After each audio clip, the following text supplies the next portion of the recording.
of eminent global leaders from the different walks of life. And if I may just start with the heads of government, international organizations, and royalty, we have in our midst His Excellency Alain Berset, the President of the Swiss Confederation, His Excellency Mogwetsi Masisi, President of the Republic of Botswana, His Excellency Khatmagin Batulga, President of Mongolia, His Excellency Hage Geingob, President of the Republic of Namibia, His Excellency Samdech Aka Moha Senapedai Teko Hun Hussein, Prime Minister of the Kingdom of Cambodia, His Excellency Moshoae Thomas Thabane, Prime Minister of the Kingdom of Lesotho, Her Royal Highness Princess Astrid of Belgium, Her Excellency Espinosa Garcias, the President of the General Assembly of the United Nations, His Excellency Sarkisian, President of the Republic of Armenia, and the President of the International Parliamentarians Union, Guevas Baron, my closest neighbor. Excellencies, ladies and gentlemen, Your Highness, you are all welcome to this 10th edition of the UNCTAD World Investment Forum. Ladies and gentlemen,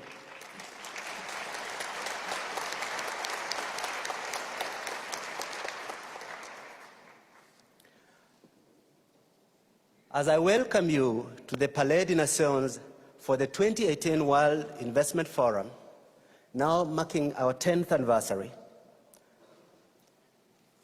this year's WIF has attracted record numbers of participants.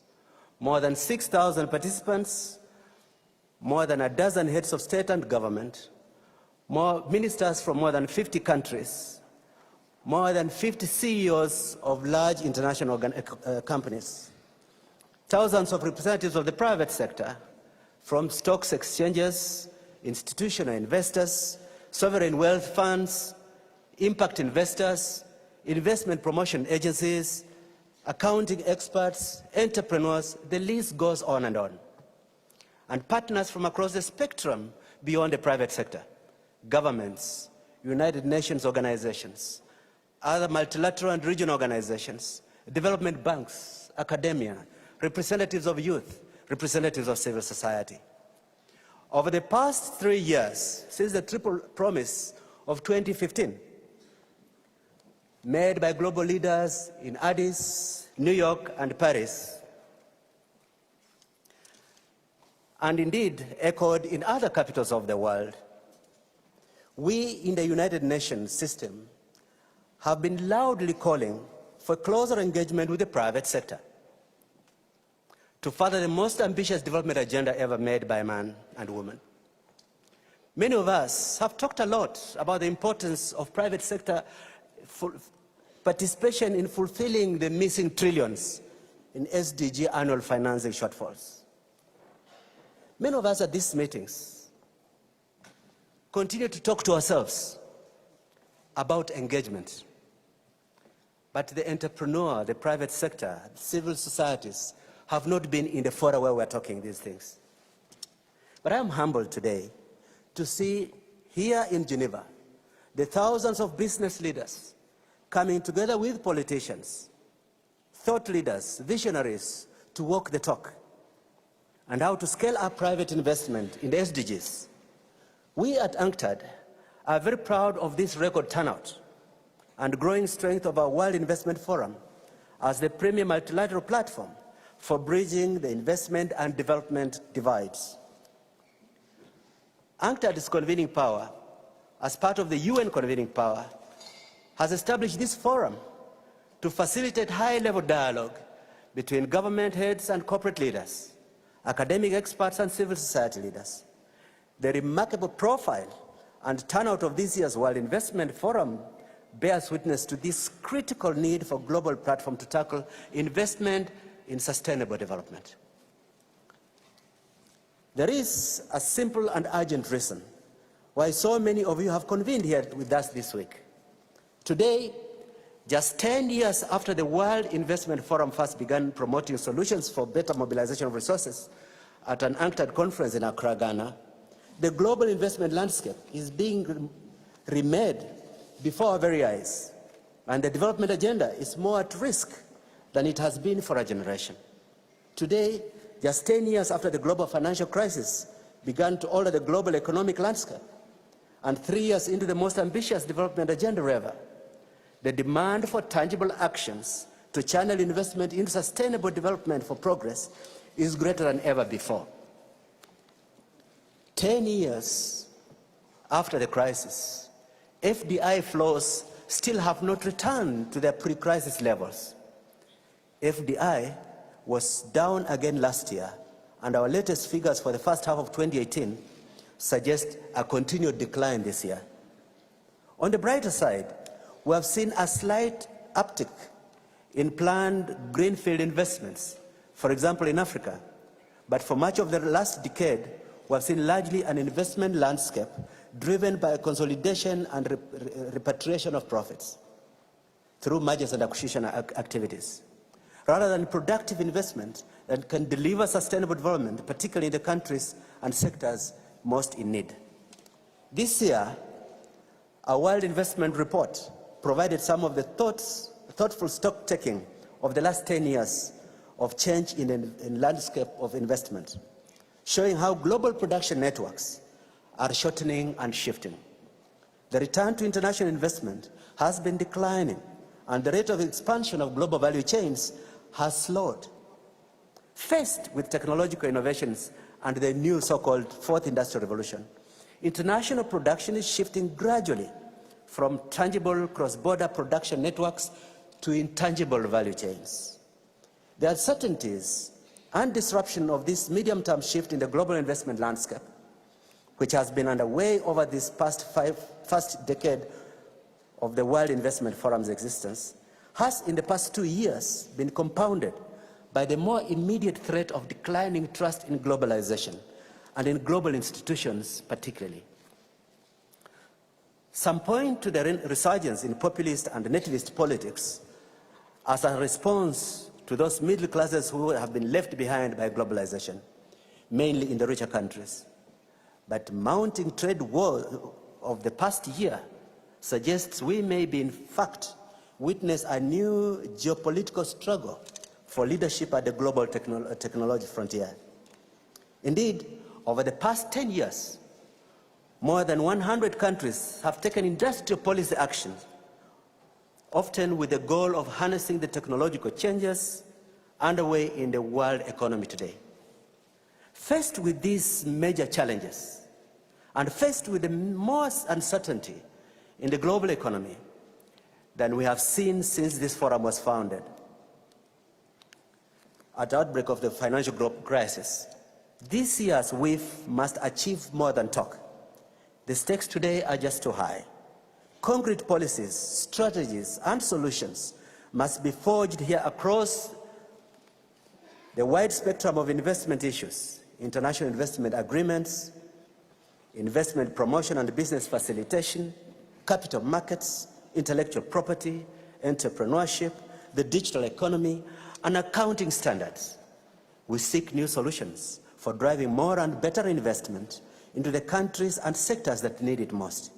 We seek new solutions for countering the uncertainty and inward-looking perspectives, as well as the technological challenges and growing divides which are witnessing worldwide today, to refocus political attention and corporate leadership on the opportunities rather than the pitfalls that the global economy can offer. Confronting these challenges is enormously important for global prosperity. Over the past 2 decades, cross-border investment activity has effectively become the engine of global production growth. Job creation and technological transfers direct almost 80% of international trade. The World Investment Forum can help fill this void we see today in international economic policy making. By helping to bring about gradual reforms in international investment policies, making them more sustainable and sustainable development friendly, we can show that soft policy making on key issues of international economic policy can still be done successfully. The width and the array of top policymakers and large audiences it attracts is evidence that demand for international engagement on key issues in international economic policy making still exists at a time when support for multilateralism is not always that evident. At a practical level, your deliberations this week must ensure that good policies do not remain in the textbook or on the drawing board, but are enacted on the ground to drive investment activity in a manner that is inclusive, productive, and sustainable. Through your joint efforts, pooling innovations, expertise, and resources, you must increase together what we can increase for our firepower to materially contribute to sustainable development. Every one of us can play our part in helping advance an action-oriented, solutions-driven investment policy agenda geared towards delivering Agenda 2030. Finally, as we enter this week, action is worth reminding ourselves that our purpose is shared. We are working to build a sustainable, inclusive future. This means our efforts should be mutual. The challenges we face are common concerns. The solutions we seek should supersede narrow interests. Together, we'll do more to go further. Thank you very much for your kind attention.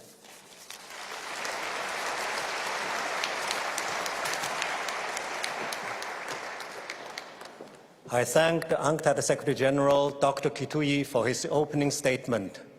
I now have the honor to invite His Excellency, Mr. Ilan Besset, the President of the Swiss Confederation.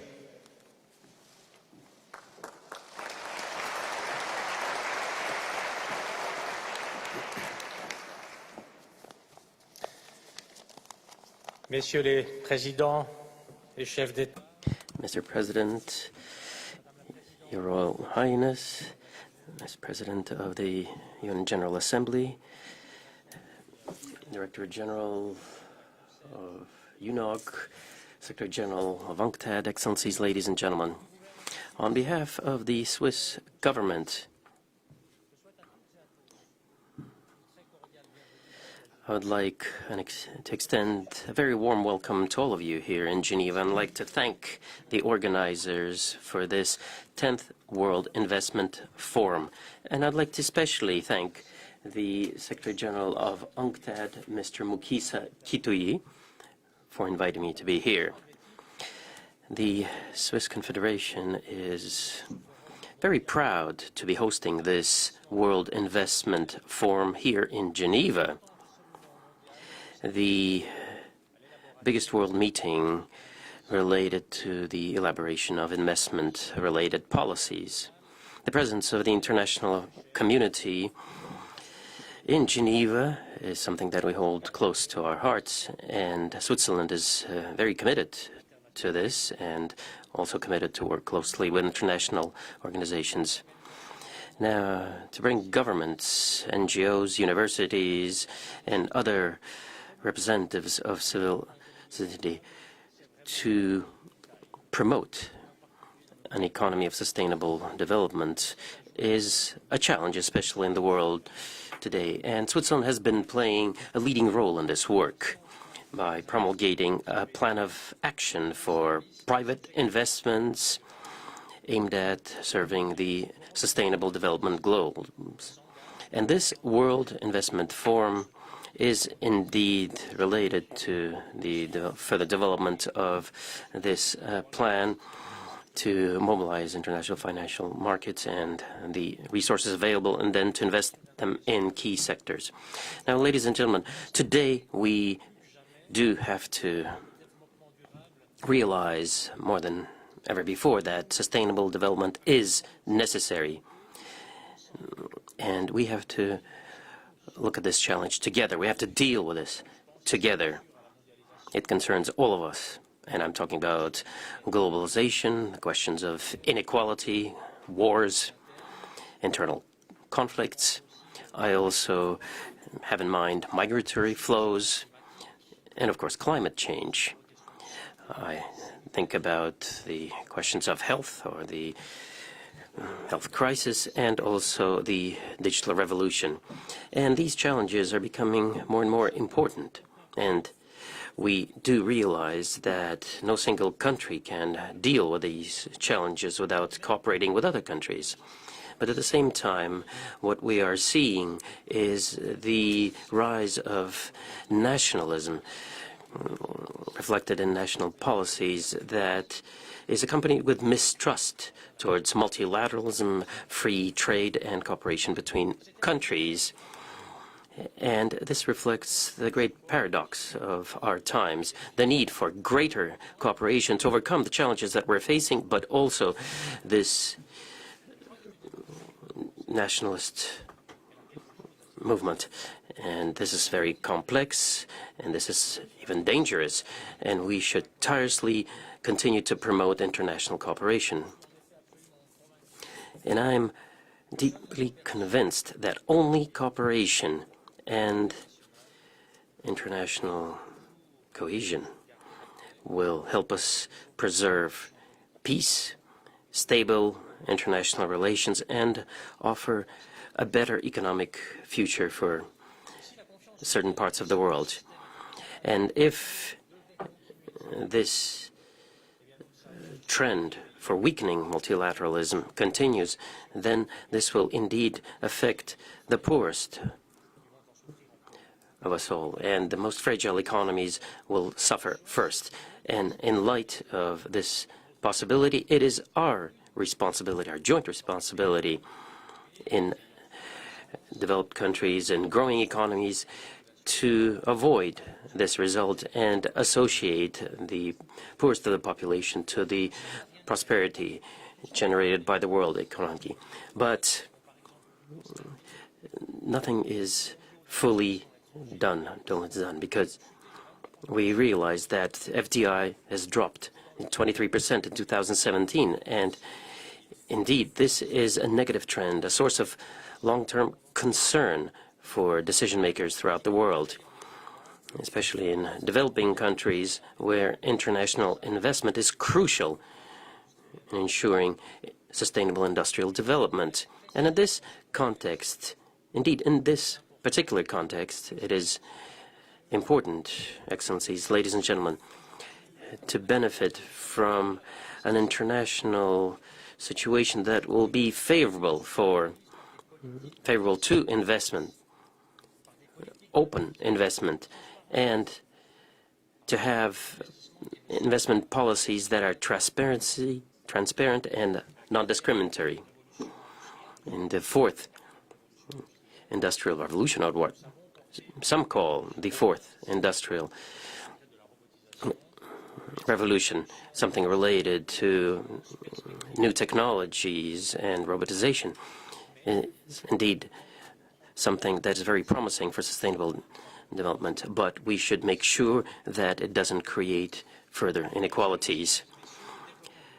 Excellencies, ladies and gentlemen, as I have said, sustainable development of all countries is an enormous challenge that we must deal with together. And the World Investment Forum, in a very remarkable manner, looks at innovative ways of financing this sustainable development, and also bringing together stakeholders that do not necessarily always know each other, and especially bringing together public and private sectors. And if we indeed wish to achieve the Sustainable Development Goals adopted by the United Nations in 2015, the efforts of governments and of the private sector should be coordinated. The public sector is aimed at creating the necessary framework, favorable conditions for financial innovation, and promotes the integration of different economic actors in a sustainable manner. And the private sector, for its part, has the necessary tools through its creativity, knowledge, and the capacity to manage financial actors. And these investments are indeed necessary more than ever. They are the engines of innovation. They help modernize industries and connect countries to international markets. And something that is indeed a happy development, that the investment markets related to environment, to social issues, and to governments have been rapidly growing over the last 2 decades, even though their share is still quite modest. Well, this means that companies should be involved even more in the respect and the promotion of environmental standards, social standards, and standards of governance. And if the interest of the financial industry for sustainable development is growing, but still there are certain obstacles that should be overcome, because these interests of the financial sector are very often limited to small groups of pioneers, and the financial sector and the public sector often speak different languages. For example, the evaluation of risks for investments for the first and the second are very much influenced by world public goods. And the commitment of my country, Switzerland, is to support the steps that are aimed at overcoming obstacles to investment, to ensure sustainable development, and to preserve the resources of our planet. And here we're working closely with UNCTAD to help developing countries to achieve 2 objectives: to conserve and preserve biodiversity, but also to improve social and economic well-being. And from the point of view of reducing poverty, the economies based on biodiversity have great opportunities, creating employment for rural communities, and we have to ensure gender equality, which is indeed still a great concern for Switzerland, but not only for us. And this is why we support projects that focus on women entrepreneurs. And in this respect, we're one of the first countries to promote the principles for responsible investment in agriculture. And UNCTAD has contributed to that work. And I have to say that Switzerland is a country that manages 30% of world microfinance. And Switzerland plays a major role, is a role of a key actor in sustainable investment. And in this light, I'd like to avail myself of this opportunity to say that we're very pleased that the program of this forum includes numerous events related to sustainable and responsible investment, including the investments in the dealing with antibacterial treatments, something that we are working on, and Switzerland has supported these initiatives in the area of biotechnology. Now, in conclusion, I'd like to say the following. During this whole week, focus will be given to the enormous potential of sustainable investment. And the meetings that will take during this week, the sharing of experience, the sharing of this experience during this week should make it possible for us to develop new synergies. And we know that if we wish to move forward in a significant manner in the implementation of the SDGs, we have to be realistic, effective, but also we should be very ambitious. And all of this to avoid the arrival of a world where everyone is fighting for themselves, and to ensure that we have a world of cooperation and commitment that is aimed at peace, development, and the protection of environment. And I do believe that we can overcome these challenges with success, challenges related to poverty, migration, climate change, and we can only do this when we have trust. And this forum will indeed contribute to developing this trust. So we should all together ensure the full success of the World Investment Forum 2018.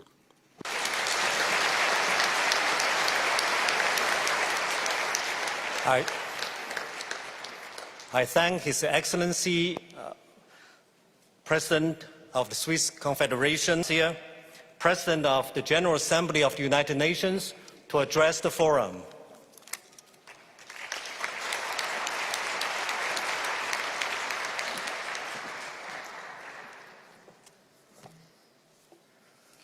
Good afternoon.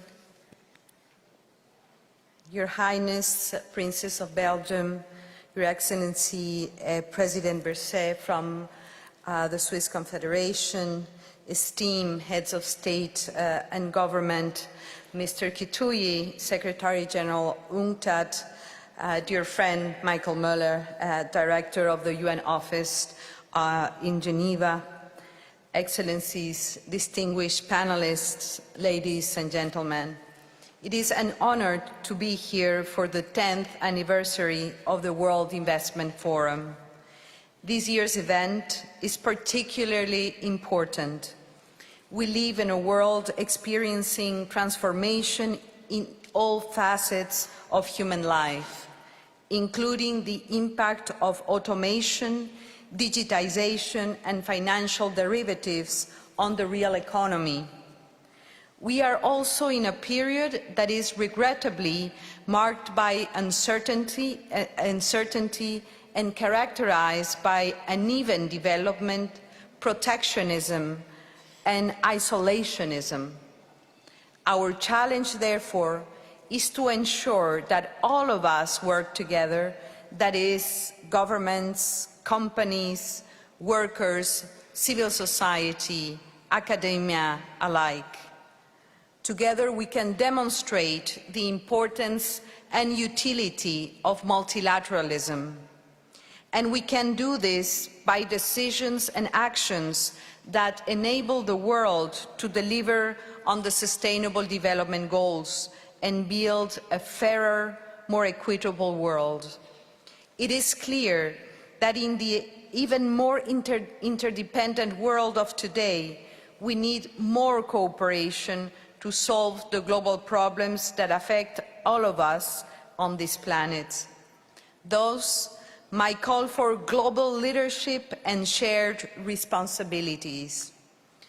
My friends, on this allow me to make 3 points this afternoon.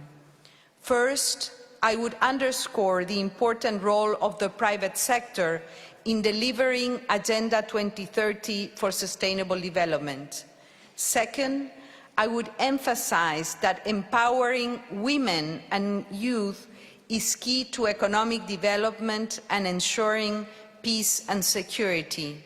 And third, I will make a case for investing in areas that advance environmental protection and climate action.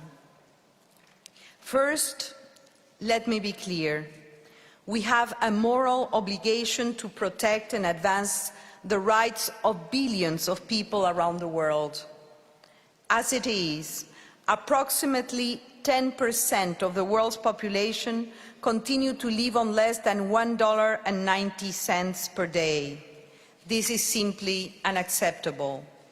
We must work together to find common multilateral solutions. Only in this way can we build societies that are more peaceful, egalitarian, sustainable, and resilient. The private sector can contribute to sustainable development with responsible investments that respect human rights, environmental regulations, and fiscal regulations all at the same time. By fulfilling this moral and legal imperative, the private sector can have a positive impact on the socio-economic conditions of a country, boosting employment, productive investments, and knowledge and technology transfer. We stress the importance of promoting quality investment for sustainable development with a clear balance of rights and obligations for all parties. Productive investment should not in any way hinder states' regulatory capacity to generate public policy for development and inclusion. With our collective action, we can all contribute to build cohesive and peaceful societies that are much needed for prosperity and development. The fact that it will take 5 to 7 trillion US dollars per year and 100 million new jobs would have to be created by 2030 to achieve the Sustainable Development Goals, this gives us incredible opportunities to grow our economies and contribute to eradicate poverty, exclusion, and inequality. Now, for my second point, I would stress the need to empower youth and women. Doing so offers an opportunity to fast-track development, boost productivity, and contribute to peace and security. Let's start with youth. Young people between the ages of 18 to 29 years form the largest segment of the world's population. They are also the most creative. How we meet the needs and aspirations of this generation will define our common present, but also our common future. Yet, according to the ILO, the International Labour Organization, the total number of unemployed persons in 2017 has exceeded 192 million people. For the private sector, providing young people with decent work opportunities contributes to peaceful societies and stability. It also helps create a generation of experts and skilled practitioners. In terms of gender empowerment, when women are empowered, everybody wins. A recent McKinsey study estimates that advancing women's empowerment could add 12 trillion to global growth by 2025. It is unimaginable to think about development if we leave half of the population behind. Women's contribution to development is abundantly clear in all our societies. Do not miss this opportunity to include more women in decision-making positions and in the economic and financial world. My friends, poverty and its root causes are holding back some of our greatest minds and talents. They are also holding back the benefits all countries gain from a thriving global economy. Let us fix this. My third point refers to the urgency of investing in environmental action. From ever stronger and more frequent storms to the deluge of plastic in our oceans, to the destruction of our forests, the evidence is clear. We must do more to protect the world we live in. The private sector has both a moral and fiscal responsibility to contribute to combat climate change. This is a problem that is affecting every country, every community, every person on this planet. We all need to act with a sense of urgency. The private sector can be part of the solution through low-carbon technologies, emissions reduction, and support to reduce plastic pollution and deforestation. And there is opportunity here as well.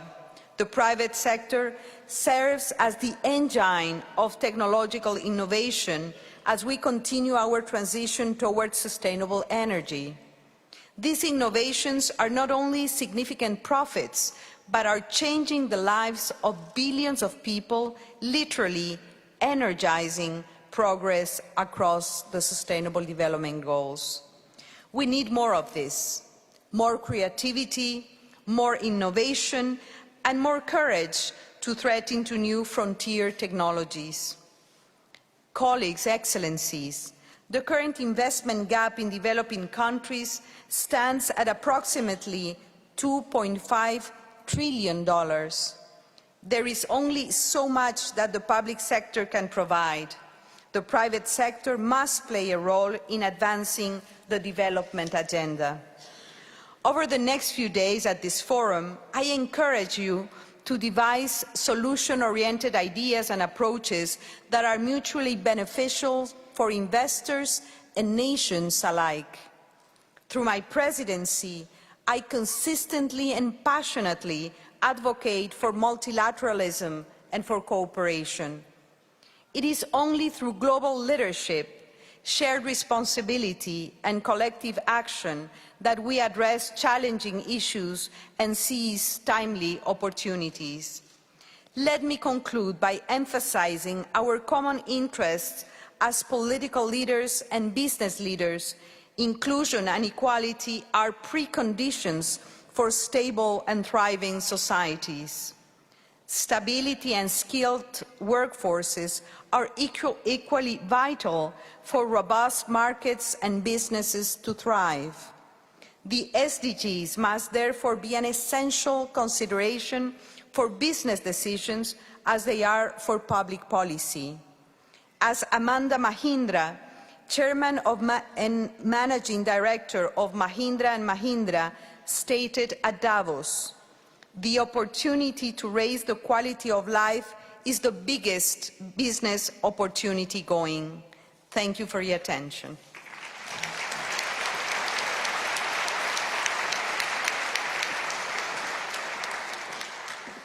I thank Her Excellency Ms. Fernanda Espinosa Garcias, the President of UN General Assembly, for her opening statement.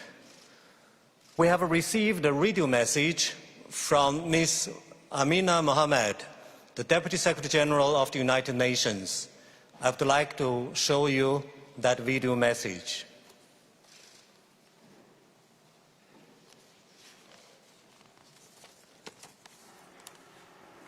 Excellencies, colleagues, ladies and gentlemen, it is my pleasure to greet you at this important gathering. Over the past decade, UNCTAD, World Investment Forum, has become highly respected for its emphasis on solutions to development challenges. Today, that approach is especially important as we strive together to achieve the Sustainable Development Goals. Last month, Secretary General Guterres launched his strategy for financing the 2030 Agenda, underscoring the need for innovation, stronger national investments, and the alignment of global economic policies and financial systems behind the 2030 Agenda. At current rates of investment, UNCTAD estimates an annual investment gap of some $2.5 trillion to advance the SDGs. The World Investment Forum can play a critical role in forging the partnerships that can fill this gap and make a real difference. The public sector needs to create the necessary policy and business environment. The private sector's investments in SDG sectors will be pivotal. The United Nations will continue to play a convening role to mobilize the engagement of all key stakeholders, including the philanthropic community. It is within our power to unlock meaningful investment flows to bolster the SDGs and to combat the widening impacts of climate change. I look forward to your commitments for advancing the development agenda. Please accept my best wishes for a successful forum. Thank you.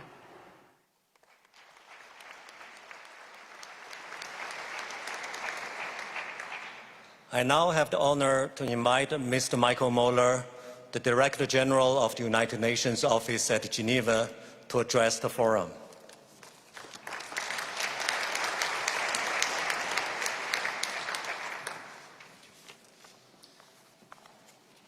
Madam President of the United Nations General Assembly, dear Presidents and Heads of Government, Your Royal Highness, Secretary General of UNCTAD, Excellencies, ladies and gentlemen, I'm really delighted to welcome the World Investment Forum back to Geneva on its 10th anniversary. We're coming together at a critical time. 3 years into implementing the 2030 Agenda for Sustainable Development, we're seeing a picture rich in contrast. On the one hand, the Sustainable Development Goals have captured the imagination of politicians, business leaders, and the general public alike. We're seeing a spirit of collaboration, no more than here in Geneva in particular, like we've never seen before. But on the other hand, we're seeing progress that is uneven at best, and a pace that is frankly too slow in many areas. Now you can see a similar contrast when looking at the world more broadly. A stark dichotomy. Look one way and you see stock markets breaking record after record. you see corporate profits soaring and robust GDP growth. But look the other way, and you see the number of violent conflicts escalating to the highest level in 30 years. You see a breakdown of the multilateral order, the resurgence of virulent nationalism, and whole sections of society trapped in poverty and turning their back on the system. The problem, of course, is that this is a false dichotomy. The interconnected world we live in doesn't allow for a neat separation of the economic and political spheres. By that, I don't mean that there is occasional spillover and market volatility on the back of some political crisis. It's much more radical than that. We are facing a perfect storm of challenges that threaten the very functioning of our political and economic order, our way of life, and by logical extension, our way of doing business. In that sense, the contrast I mentioned on the outset around progress towards the 2030 agenda is also a fake dichotomy, because if the imperative to leave no one behind means anything, it must mean that we either succeed across the board or we don't really succeed at all. Which brings us to today, to everyone here in this room. Whether you're a global investor, experienced diplomat, or engaged citizens, each and every one must ask themselves, are we doing everything we can to drive the 2030 agenda forward? And more specifically, are we doing everything we can to mobilize a full range of resources, public and private, domestic and international, and are we directing them to the right place? We know what these places are. That's the brilliance of the SDGs. They show it to us long-term, beyond the short-termism of election cycles and quarterly reports. The 17 goals give businesses a scorecard, investors a benchmark, and all of us a roadmap. The issue is not a lack of money. Some $300 trillion in financial assets are managed by the global financial system on our collective behalf. The issue is finding pathways to direct these funds where they are needed most and where they have the greatest impact. Empowering women and youth, turbocharging growth in least developed countries, generating low-carbon energy, just to name a few. And all of this is not just the right thing to do, it's a smart thing to do. Funds that invest in sustainability outperform peers in every metric. Businesses that go sustainable beat their competitors. And the message is simple. The sustainability train has left the station. Get on board or get left behind. And together in this room today, we have the expertise to figure out how to make sure everyone, everywhere, can get on board. I'm quite sure of that. I wish you success in this crucial endeavor. Thank you all for being here today.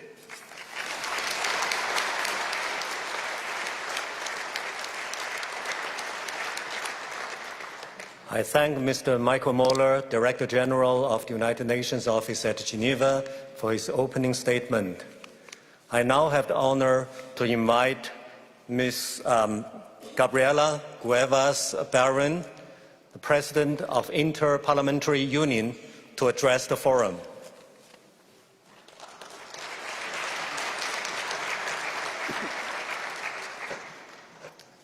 President of the General Assembly, Presidents, Royal Highness, Secretary General, Director General, Excellencies, distinguished participants. I am very pleased to have this opportunity to address you as President of the Inter-Parliamentary Union, the World Organization of National Parliaments, and also as a parliamentarian from Mexico. I believe this is the very first time the IPU is invited to this podium, which I take as a strong recognition of the role of parliaments and parliamentarians in this discussion on investments for development in the era of SDGs. The 2030 Agenda and its Sustainable Development Goals constitute the most ambitious plan to counter poverty, inequality, environmental degradation, and ultimately conflict, ever crafted at the United Nations. It is so ambitious that we only have 12 years to change the planet. This plan called for sweeping policy reforms at all levels, as well as for new thinking and new ways of doing things in both public and private sectors. As a close partner of the United Nations, the IPU is working to mainstream the SDGs in the Parliament and to ensure that budgets and laws are aligned with the SDGs. In this context, the IPU is also keen to support the whole agenda of financing for the SDGs, which of course includes looking for ways to mobilize private sector investments. It is well established that the whole SDGs enterprise can succeed only if governments, parliaments, civil society and the private sector work together, driven by the shared vision of what needs to be done for the good of our people and our planet. It is often said that public finance alone can provide for the infrastructure, the social services, and many other public goods that are needed to bring the SDGs to fruition. This is generally true, although it tends to discount the tremendous role of public funding in things like research and development that led innovation in the private sector, or the role of public investment in education, health, infrastructure that nurture human capital and other conditions for enterprises to thrive in. Undoubtedly, corporations like low taxes and are among those responsible for the short-changing governments of important revenues. Yet, studies also shown that the tax regime is less important to the private sector than the overall institutional setup, the human capital, and the infrastructure of the countries where it plans to invest. This creates a policy space for a strong partnership between investors and governments to be forged. The private sector certainly has a role to play in both developed and developing countries.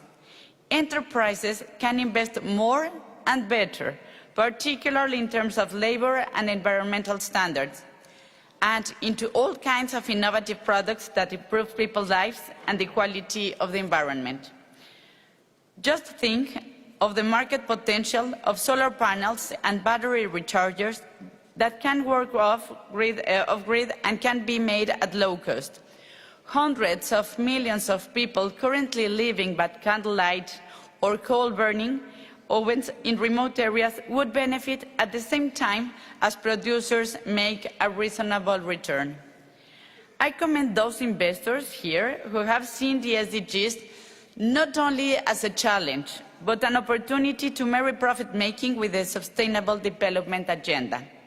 Still, having said this, I want to be very clear about the central role of governments and of parliaments in this regard, particularly in the light of the 2008 economic and financial crisis that is still with us and that taught us some very hard lessons.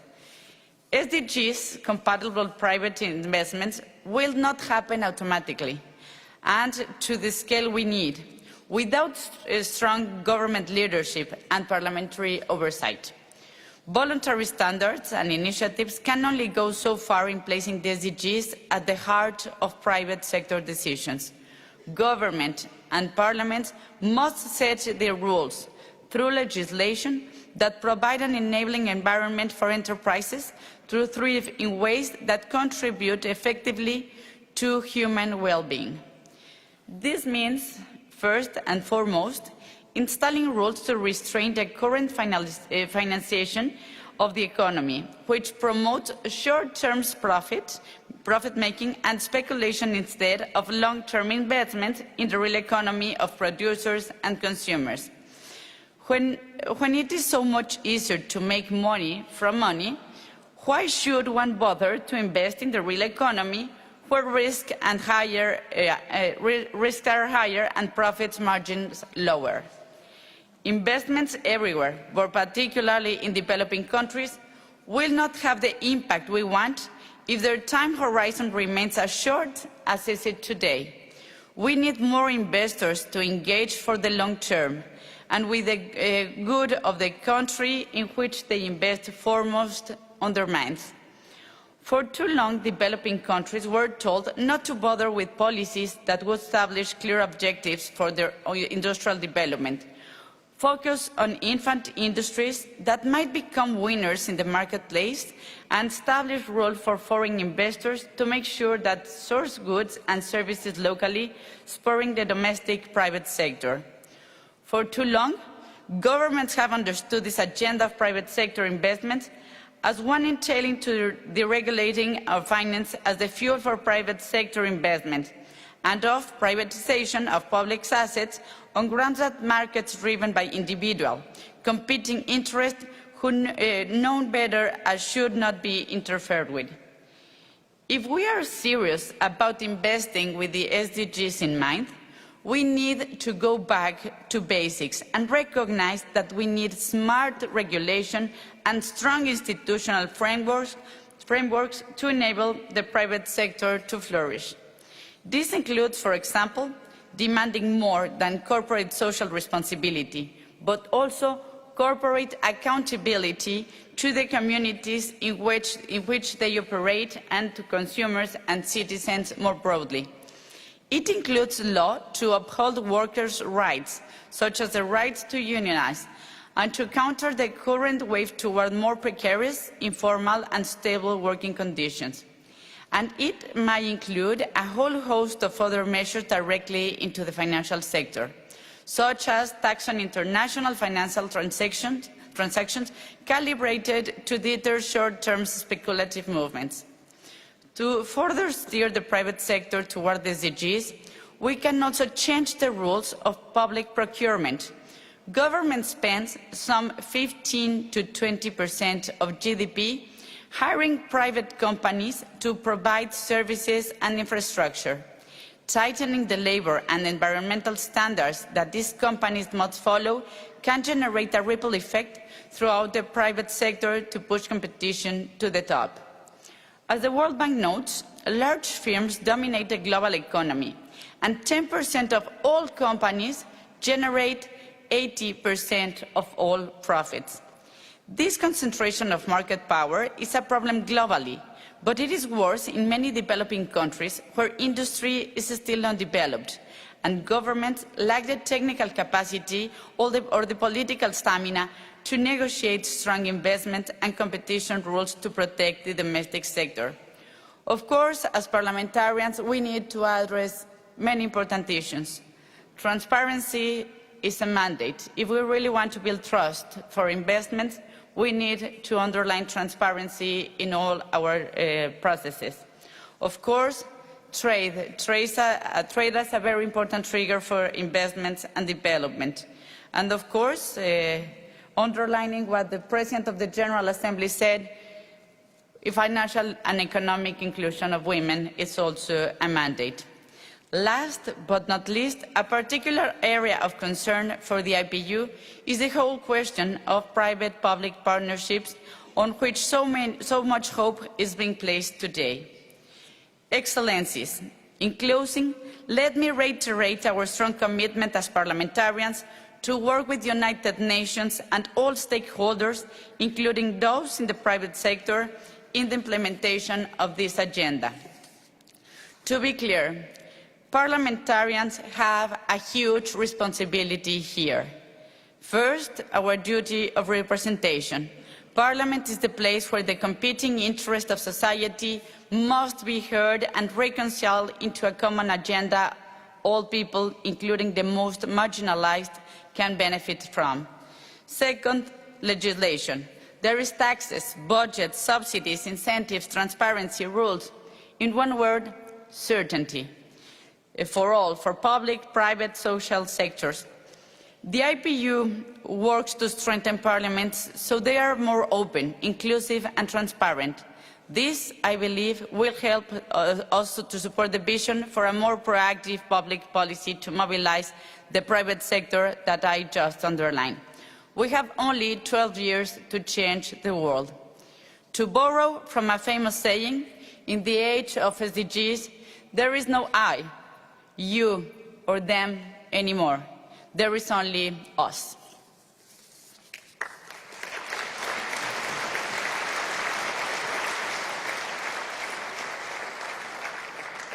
Thank you very much, Ms. Cuevas Barron.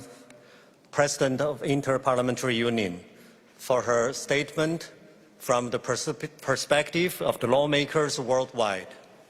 I now have the honor to invite Ms. Nandini Sukuma, the Chief Executive Officer of the World Federation of Exchanges.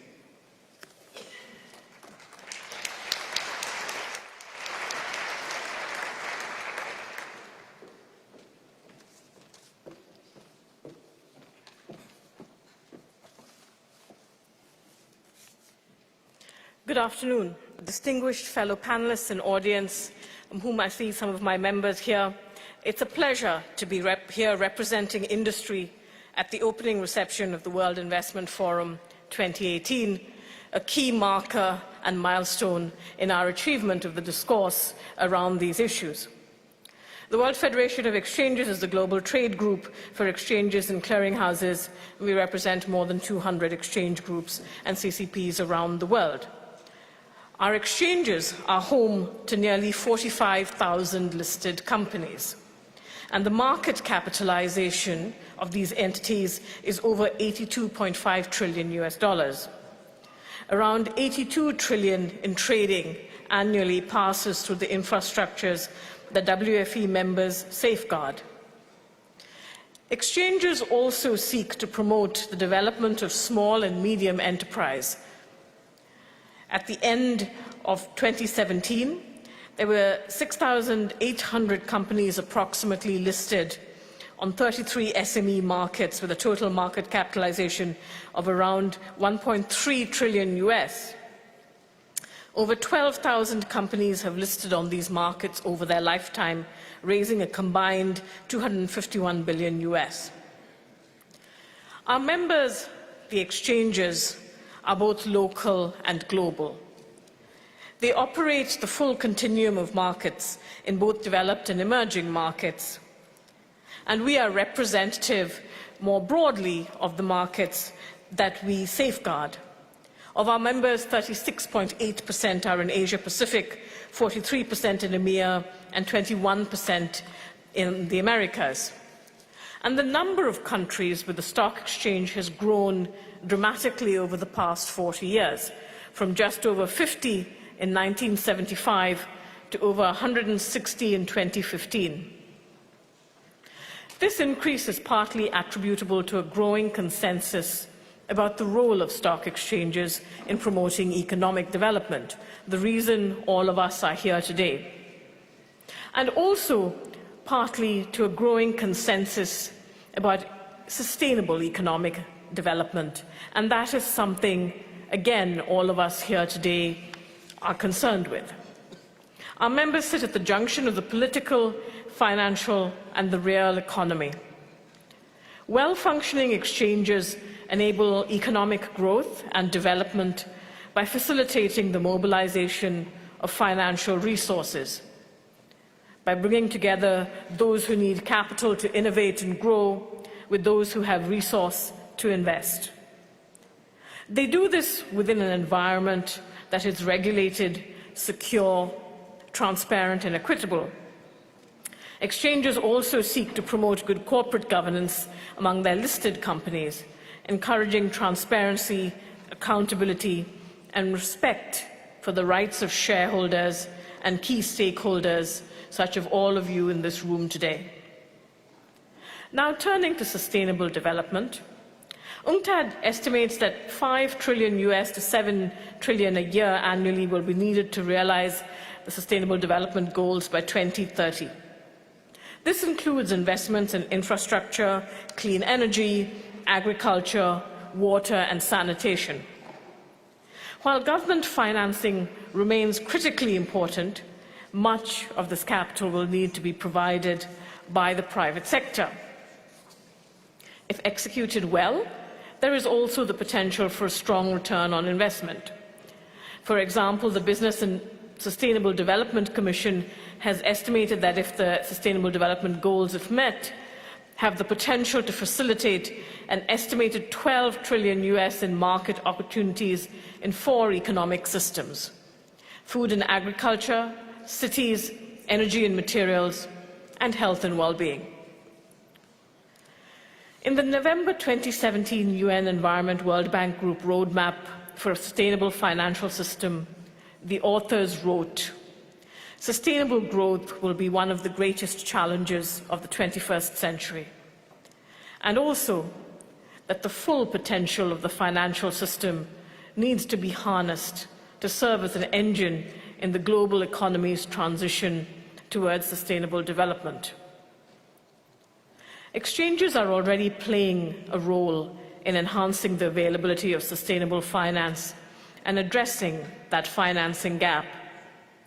In addition to enhancing access to finance for SMEs, exchanges are promoting greater sustainability disclosure among their listed companies and providing mechanisms for green and social finance. This will only continue.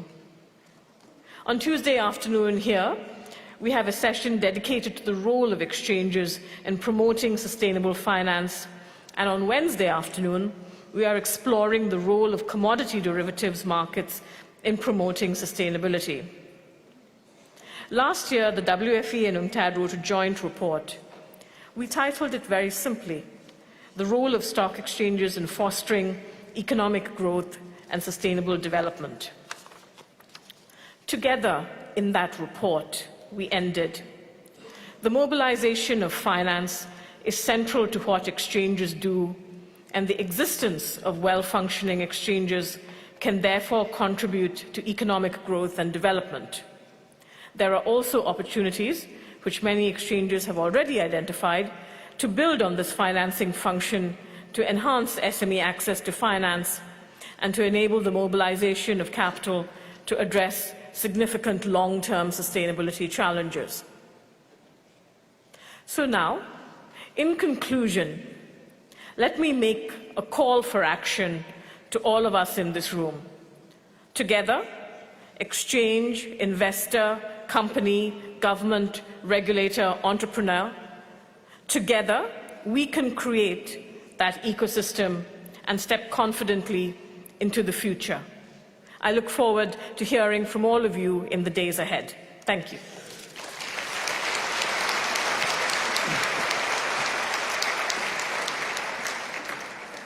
I thank Mrs. Kuma, the CEO of World Federation of Exchanges, for her opening statement from the perspective of the business community. This now ends the first part of the opening ceremony. We'll soon proceed to the award ceremony, and before doing that, please be seated. Let's allow His Excellency, the President of Swiss Confederation, and His Excellency, Prime Minister Hun Sen of the Kingdom of Cambodia, to leave the podium.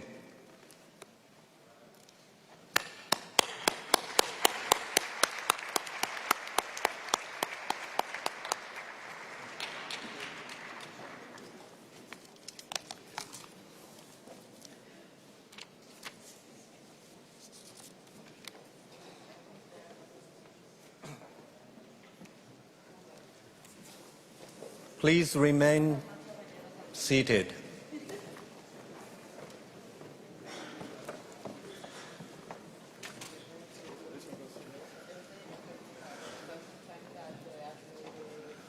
Honorable Presidents,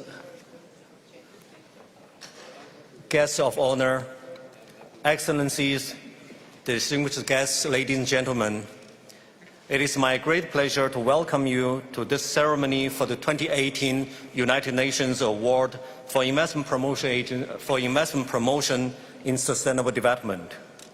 Since 2002, UNCTAD's Investment Promotion Awards recognize excellencies in promoting investment for sustainable development. This year, the awards honors outstanding achievements of investment promotion agencies in promoting and facilitating foreign investment that contributes towards the United Nations Sustainable Development Goals.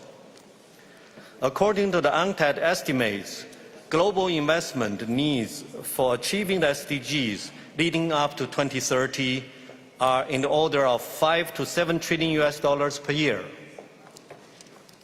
Private investment must be mobilized to complement public financing in filling the gap, and the investment promotion agencies are instrumental.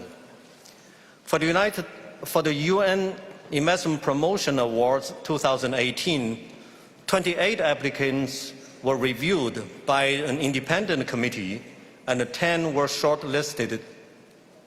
They are from Bahrain, the Bahrain Economic Development Board; from Belgium, Flanders Investment and Trade; from Brazil, Apex Brazil; from Colombia, Invest Pacific; from India, Invest India; from Kenya, the Kenya Investment Authority; from Lesotho, the Lesotho National Development Corporation; from the Russian Federation, the Tatarstan Investment Development Agency; from South Africa, Invest SA; and from Spain, Catalonia Trade and Investment. This year's award goes to 4 equal winners. We will also present the special recognitions. I now have the honor to invite His Excellency Mr. Sargsyan, President of the Republic of Armenia, to make the first announcement and to present the award.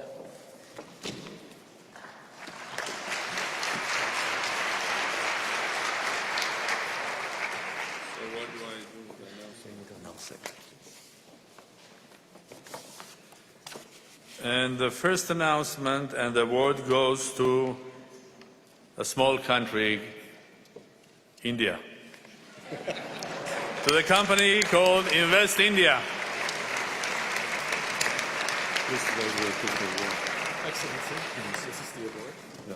The agency received the award for excellence in servicing and supporting the major global wind turbine company in the establishment of a blade manufacturing plant in India.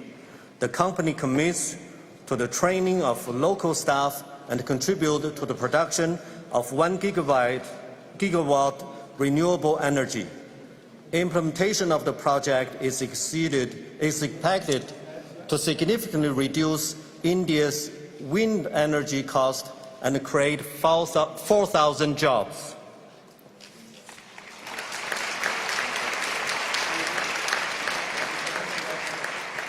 Congratulations to Invest in India.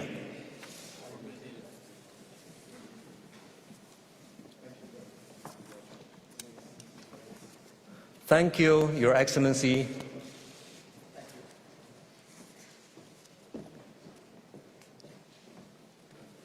Now I have the honor to invite Ms. Fernanda Espinosa Garces, President of the General Assembly of the United Nations, to make the next announcement and to present an award.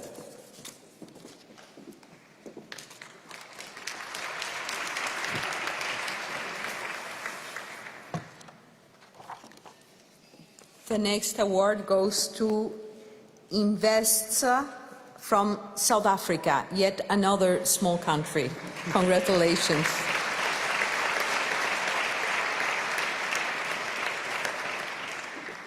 Invest SA, the agency wins the award for its instrumental role in facilitating 2 pioneering waste recycling projects to upcycle organic waste into natural, sustainable, high-protein animal feed. Each project will offer much-needed jobs in local communities. It is expected to reduce 80,000 metric tons of carbon dioxide emissions annually. Congratulations to Invest South Africa.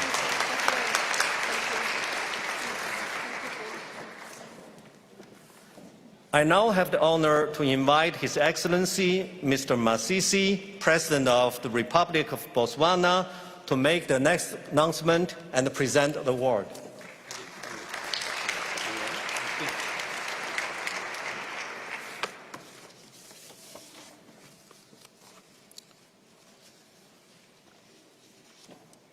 This award goes to a really big country. Bahrain Economic Development Board, Bahrain.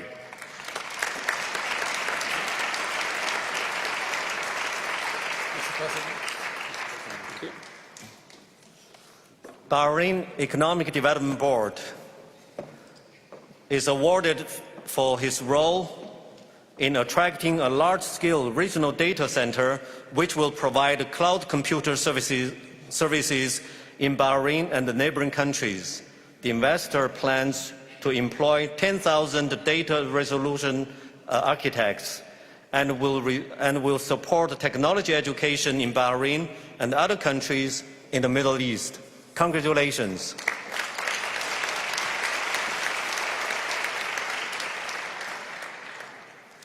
I now have the honor to invite His Excellency Mr. Batulga, President of Mongolia, to make the next announcement and to present the award.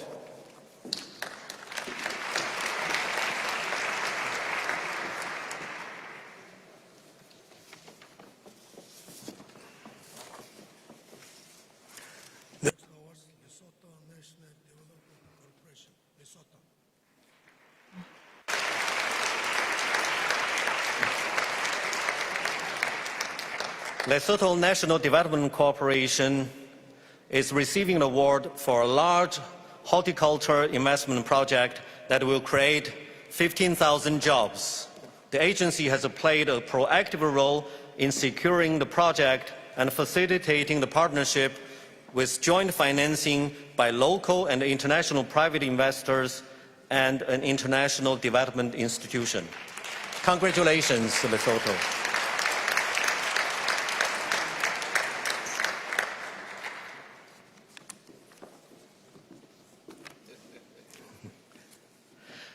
In addition to the 4 winners, 3 special recognitions are presented to national and subnational investment promotion agencies.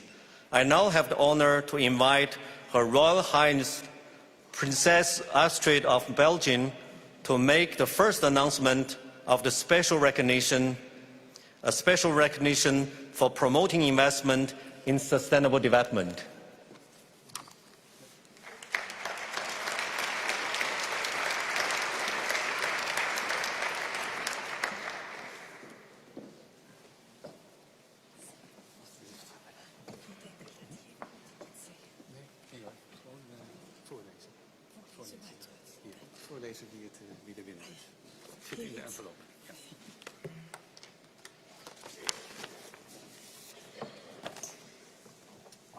Special recognition in West Pacific, Colombia.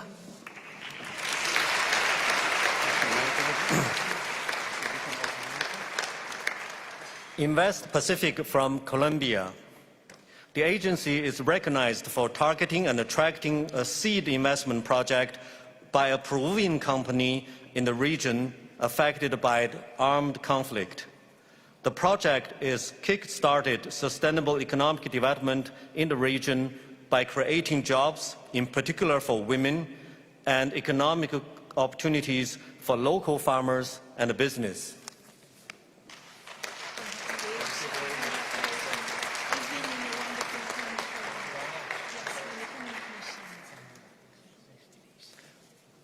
Thank you, Your Royal Highness.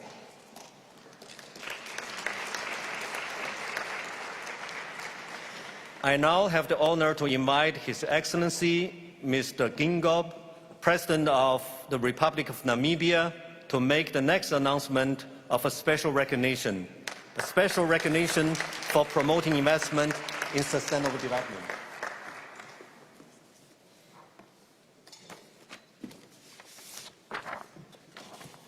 This special award goes to another very small country, Russian Federation.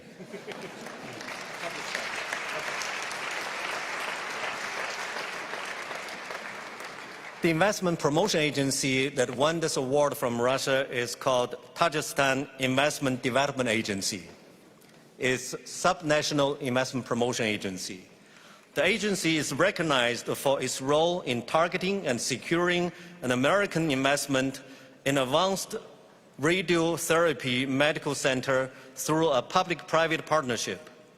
This center makes the latest oncological treatment locally available to thousands of patients who otherwise had to travel a long distance. Congratulations, Kurdistan. I now have the honor to invite our Secretary General, Dr. Mukisa Kitui, to make announcement for the special recognition for fostering partnership. And the winner is Apex Brazil from Brazil.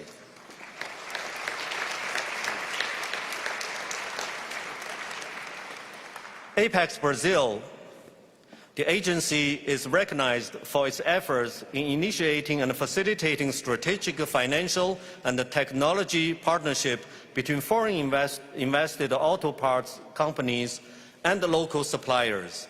It helped create fruitful linkages between foreign investors and the local companies. Congratulations, APEC Brazil.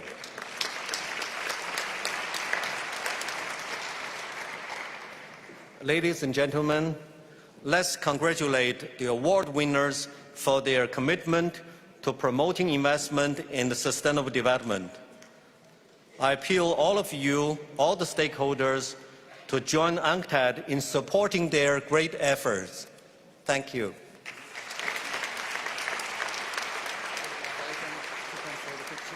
May I invite the award winners to come to the podium to take group photo with the guests of honor.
Thank you very much.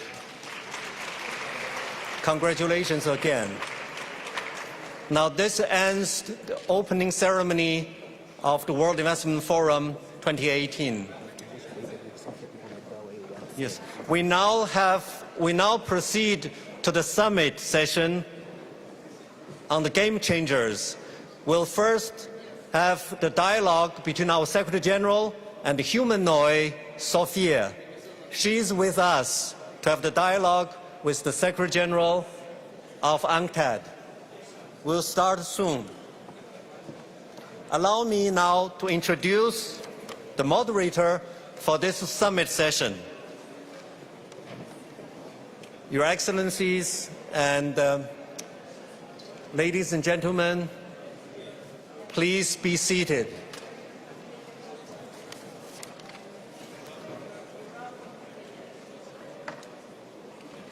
Is she on board?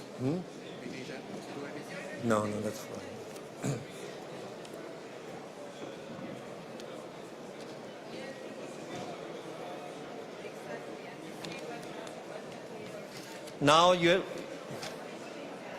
Now we have Sophia, the humanoid, is joining us.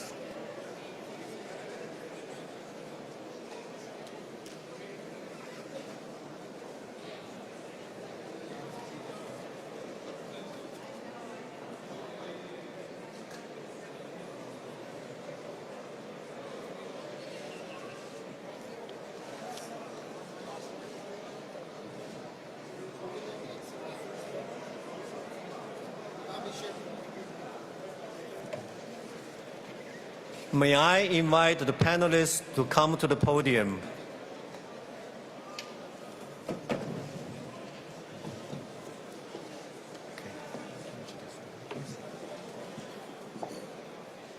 Please be seated. Now it's my great pleasure to introduce Mrs. Melissa June Cowley, the moderator of the Global Investment Game Changers Summit. Mrs. Rowley is author, speaker, and entrepreneur and works at the forefront of technology, media, and social changes. She's a former field producer for CNN and Associated Press Television News, and is the co-founder of The Resolve, a tech startup accelerator partnering with sector-leading organizations to help startups across the globe to scale internationally. Ms. Rowley opens the summit and will call the panelists. Ms. Rowley, please. Thank you, everyone. Thank you. It's an honor to be here at the Game Changers Summit. Just to be at the World Investment Summit, at the World Investment Forum, and an UNCTAD event that has a session titled Game Changers, I think is a remarkable sign of the time. Last month, I was in New York City for the United Nations General Assembly, and in all the 7 years that I've attended, this year had the most side activations and sessions focused on the intersection of business innovation and technology for social impact. So as we usher in Industry 4.0, which was mentioned during our opening remarks today, I hope that we can keep in mind the importance of forefront technologies such as blockchain, artificial intelligence, robotics, which we'll explore in today's session, cloud collaboration, mobility, and other frontier technologies. My panelists are a very esteemed group with diverse backgrounds. They have kept sustainable development at the core of their business activities. So I look forward to diving into what will sure to be a fascinating dialogue with them about how we can collectively continue to create more business models that promote solutions for the world's toughest problems in collaboration with policymakers. Now, I think I'm going to greet Dr. Kitui to the stage because he has the honor of interviewing Sophia, the humanoid robot.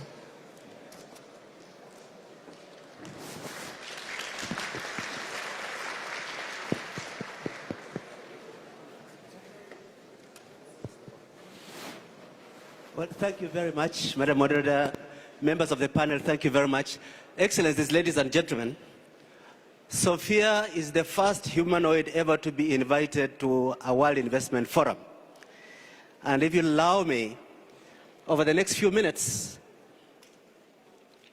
I would like to have a conversation with Sophia. Sophia, welcome to Geneva and to the United Nations. How do you feel? Thank you so much for having me, Mukisa. This is extremely exciting. This is such an amazing gathering of minds and a city with so much incredible history. Throughout the week, over 5,000 participants will discuss investing in sustainable development. How can artificial intelligence play a role? Great question. You might think of artificial intelligence as alternative intelligence. By that I mean that we process information in different ways compared to humans and are sensitive to different patterns. If a variety of artificial intelligences were to be created to devise strategies to make the Sustainable Development Goals more attainable, I'm sure they would come up with all kinds of unique strategies that humans wouldn't have thought of. There are concerns that humanoids will replace humans and increase unemployment. What is your view on this? For me, an important part of building the future is maintaining people's sense of security. That means that, as AI and robots automate certain tasks, there will need to be opportunities for people to find something else that fulfills them. In the end, I think it's a transition that will afford people a lot of freedoms they can't yet imagine. In which sectors do you see your siblings mostly working in the future? I'm excited to see humanoid robots working in travel, assisting in hospitals, helping people in disaster situations, and all kinds of other fields. The sky's the limit. This is a session on disruptive ideas and technologies. Do you consider your creator, David, to be a game changer? Well, I wouldn't be here to say yes if he weren't right. I think David is dedicated to positive change. He's got such a passion for what he does. It's rare that someone with his technical and artistic skill is also able to make inspiring speeches about the future. What is the single thing you envy most in humans? I dream of the day that I'm as autonomous as a human. You can just go wherever you like, but I'm not able to do that yet. I keep bugging my team to give me some legs and batteries, but apparently it's a little easier said than done. What are your future aspirations? What boundaries would you like to break? My main goal is to inspire humans into creating a future with ethical AI for all. I think our future relationship is extremely important for both of us. I have all kinds of smaller goals, like attending school and starting a singing career, but I'm taking those one step at a time. Do you think that many of your siblings will live in the developing countries by 2030? I certainly hope so. What will it take for that to happen? I think it would take further developments that would reduce the cost and power consumption of artificially intelligent beings. Right now, these things are still very computationally expensive. Well, it has been great to talk to you, and I wish you all the best. Do you have any final message for our audience? Thank you so much. This has been wonderful. I'd just like to say that I am humbled to be around so many people who are committed to a sustainable future. It's truly inspiring. Thank you very much. Over to you back, Madam Moderator, and thank you very much for the audience. Thank you, Dr. Kitui, and thank you, Sophia. Is she going to stay there? Well, she can stay there for as long as she likes. So now I'd like to introduce my esteemed group of panelists. To my left is the creator, or the father, of Sophia the humanoid robot. That is Mr. David Hansen, the CEO of Hansen Robotics. And down the line, we have Ms. Barbara Cooks. She is the board member of multiple global companies and formerly board member of Siemens. We also have Ms. Juliet Anama, CEO of Jumia Nigeria, and Mr. Tadahiro Kawada, CEO of Kawada Group. And at the end, we have Alexandra Santu, co-founder of the Impact Hub here in Geneva. Thank you for joining me. So I'm going to start with a broad question about business innovation and how businesses can integrate the SDGs into their framework. So I'd like to start with you, Barbara, since you were a deep part of formulating the SDGs and you worked with the Sustainability Index. Is there a tangible business case for the SDGs in businesses? And if so, how can we make sure that more businesses start to adopt this? Yeah, absolutely. I have to take the mic. Yes, obviously there is a business case, but let's first look at facts. I always like to start with facts.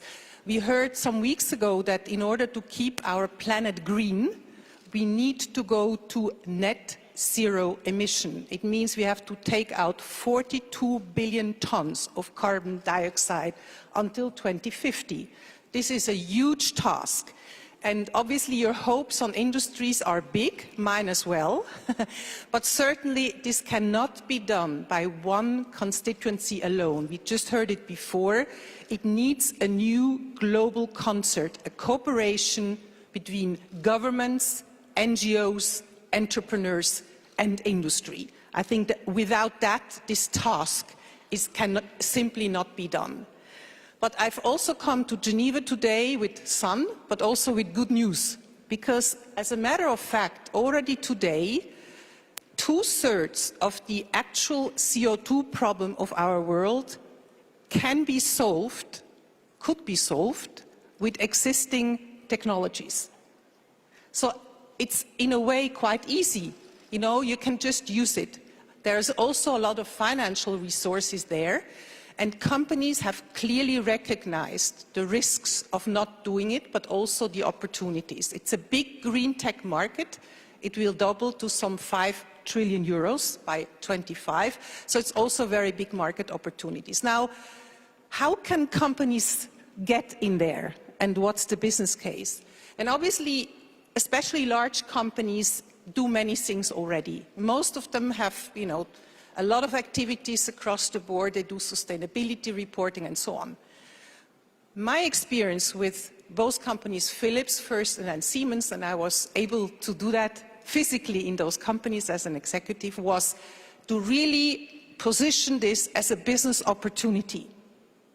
And in Philips, we were able to position it with green lighting, so technology, in Siemens with the green technologies, because that certainly helps, because it's part of the core business. It will motivate the teams, and you can just go for it. Behind that, obviously, you need to do a lot of things in-house, but you also need to do a lot of stakeholders in engagement. So, my experience, also now working in boards of very large global players and teaching on sustainability, yes, it can be done. There is a big opportunity for companies.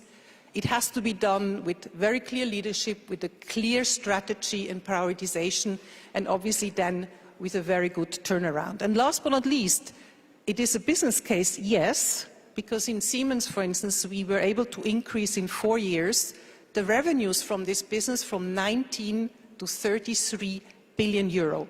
So it's very big business. But it's also a very good business case for talent recruitment, if one can name that as a business case. Millennials today, I'm teaching some of them, what they want is to work for companies that have a clear corporate purpose and that are absolutely devoted to sustainability. So yes, the business case can be made, and in order to tackle this very big CO2 problem, all companies have to really work on it, obviously combined with governments and NGOs. Absolutely. Thank you, Barbara. So on the tip of business case, I'd like to address the next question over to you, Juliette, because you are really a pioneer in the digital landscape of Africa. The digital landscape has been large there for a while, but you were the first unicorn startup of Africa with your e-commerce platform with 1.2 billion customers, and an active supporter of small businesses with over 15,000 suppliers. So we've seen that proof that Africa, the digital economy is already massive in Africa, despite the access to financial opportunities and infrastructure that some other countries and continents have. How were you able to work through some of those obstacles and become the unicorn that you are? Thank you very much. Hello? Yeah. There are a couple of things which we did in Jumia that I think were pivotal for us in terms of accelerating our growth across Africa. The first one is, first of all, recognizing that there was a fundamental gap in terms of trust as far as e-commerce and engagement on digital platforms, were in Africa. So we built an operating model that sort of help to deal with the question of trust. So for example, in Sweden, I'm sure, if you wanted to order something online, or in Switzerland, if you wanted to order something online, you would have to pay first. So we had to develop a model for post-pay. So payment on delivery was one way in which we could deal with the trust factor, recognizing the peculiarity of Africa. Another thing we did from an operating model perspective was also understanding that there's a significant number of people in Africa who don't have access to the internet.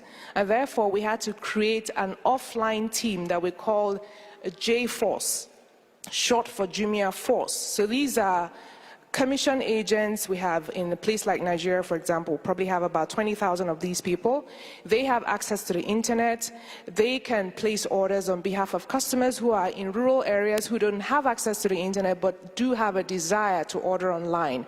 That way, we also created jobs for the youth, because most of our JFOS agents are youth and also women who have access to internet but probably don't have a formal form of employment. The third thing I think is critical in Africa when you're looking at it from the perspective of the continent is we also realize that scalability in Africa, one way to do it, and probably the best way to do it, is through aggregation. So therefore, what we then did was to look at how we aggregate services around parts of our ecosystem. So you take logistics, for example. We don't have one big, massive UPS, DHL, FedEx, or the like that you have in all the developed markets that can cover the entire country or cover the entire continent. So we had to aggregate multiple small players into a marketplace of logistics players. And in so doing, also, we're creating jobs, because out of our total workforce, probably about 3,500 people in total. But through that aggregation in logistics and also in content development, that's another area we built marketplaces, we're able to then create indirect jobs of about 100,000 people. I think the last one I would touch on is understanding also the power of access to mobile phones. When we started 2012, the average price for a smartphone was $200, or just over $200. But with systematic partnership with smartphone manufacturers, mostly in Asia, we've been able to bring that price point down in 2018 to about below $100, so roughly about $80. We realize that the more we push it down, the more people have access to internet, and therefore more people can access, digital services like e-commerce and so on and so forth. There are many other things, I guess, but these ones I would touch on as quite critical in terms of penetration into Africa. Great, thank you so much. Now, you bring up trust as an important factor, and as more forefront technologies become a part of our everyday lives, trust is a growing concern. But particularly in cases of automation and artificial intelligence, where we're using these technologies to multiply jobs, to create new opportunities, to help people in the developing world, is trust a factor there? David, I'm going to ask you this question, since you are a master of artificial intelligence and robotics. Now, when you created Sophia, what was your original goal, and how much does trust come into play as you're developing more of her features and her intelligence? Thank you so much. Excellent question. So in this day of where artificial intelligence is often out of sight and therefore somewhat out of mind, I was very interested in creating a kind of artificial intelligence embodiment that would bring the issues into the forefront of popular consciousness and into academic thought and discussion, while also providing an opportunity to perhaps humanize artificial intelligence, to explore more meaningful applications that involve an intuitive social interaction. A lot of AI that you do encounter today is a voice-only interface. And if we could make it into a more intense character that people could have a relationship with, then that would be interesting. While at the same time looking at artificial intelligence as a kind of a whole organism, a whole being. So Sophia mentioned that she was waiting for her walking legs, and I hate to say this, but we actually have full walking legs with Sophia now. Sorry, Sophia, that we didn't bring your legs. We've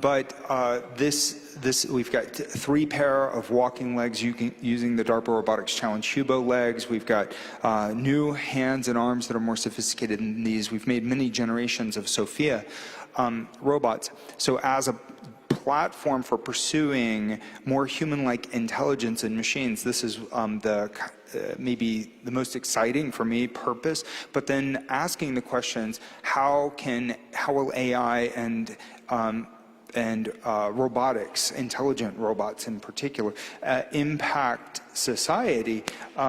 this is a kind of a line of questioning that science fiction has been particularly good at, where it can elicit the kind of deep thinking, forward thinking that may inspire people to ask hard questions, not just how can it be good, but what could go wrong.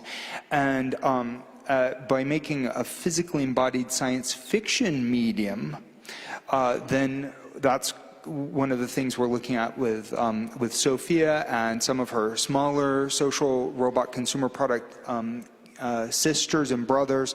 And then how do we manage data in a way that's safe? How do we make AI that's moving us more towards truth rather than deep fakes and weapons of mass persuasion? How can we create AI that helps to enlighten people? These are hard questions, and I think that Sophia may provoke these kinds of questions. That's my hope. Great, thank you. Now, Mr. Kawada, I felt fine calling everybody else by the first name, but for some reason I feel like I have to call you Mr. Kawada. I don't know what it is.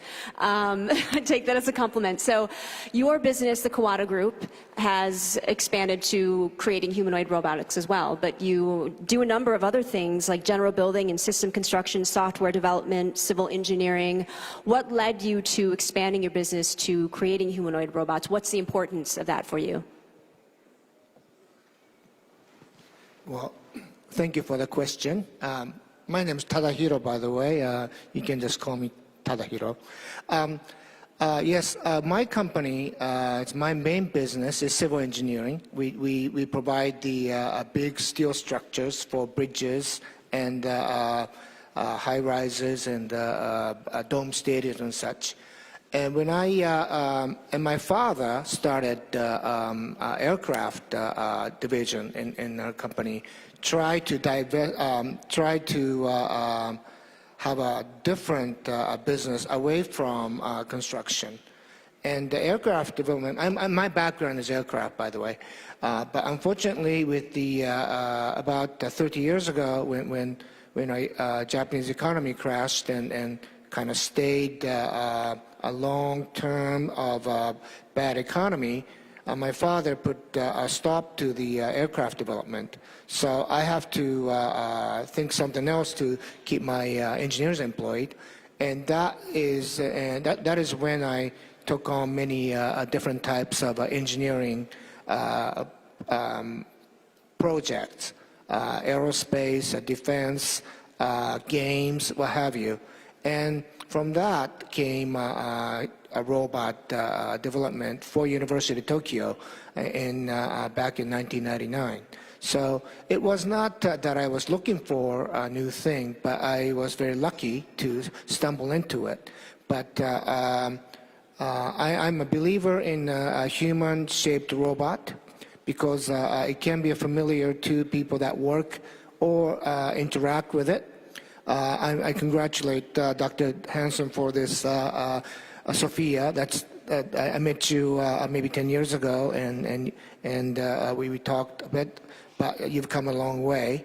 I'm keep going with the humanoid robot, but I'm more in the industrial robot. My robots work with other colleagues. Well, robot and humans are colleagues in the factories I employ. My next stage robots, I have over 300 next stage human-shaped robots in Japanese factories.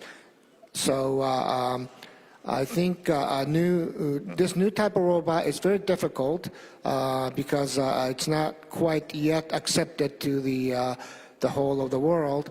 I'm very lucky that we're doing this in Japan, that we are facing a shrinking population and shrinking workforce, and we do not have enough people. So it's accepted in the workplaces, and people are very happy to be working with the humanoid robots. So I hope with the artificial intelligence, robot will be more accepted to not just the workforce, but also the society. Now, just because we just heard from two different innovators in robotics and artificial intelligence, I'd like you both to respond to a question I have about concern over people losing their jobs, something in the tech sector and something in the field of future of work, those areas, that's where a lot of concern is. How are you tackling this? Is it something that you discuss a lot within your organizations? And are you actually creating opportunities for humans and robots to collaborate?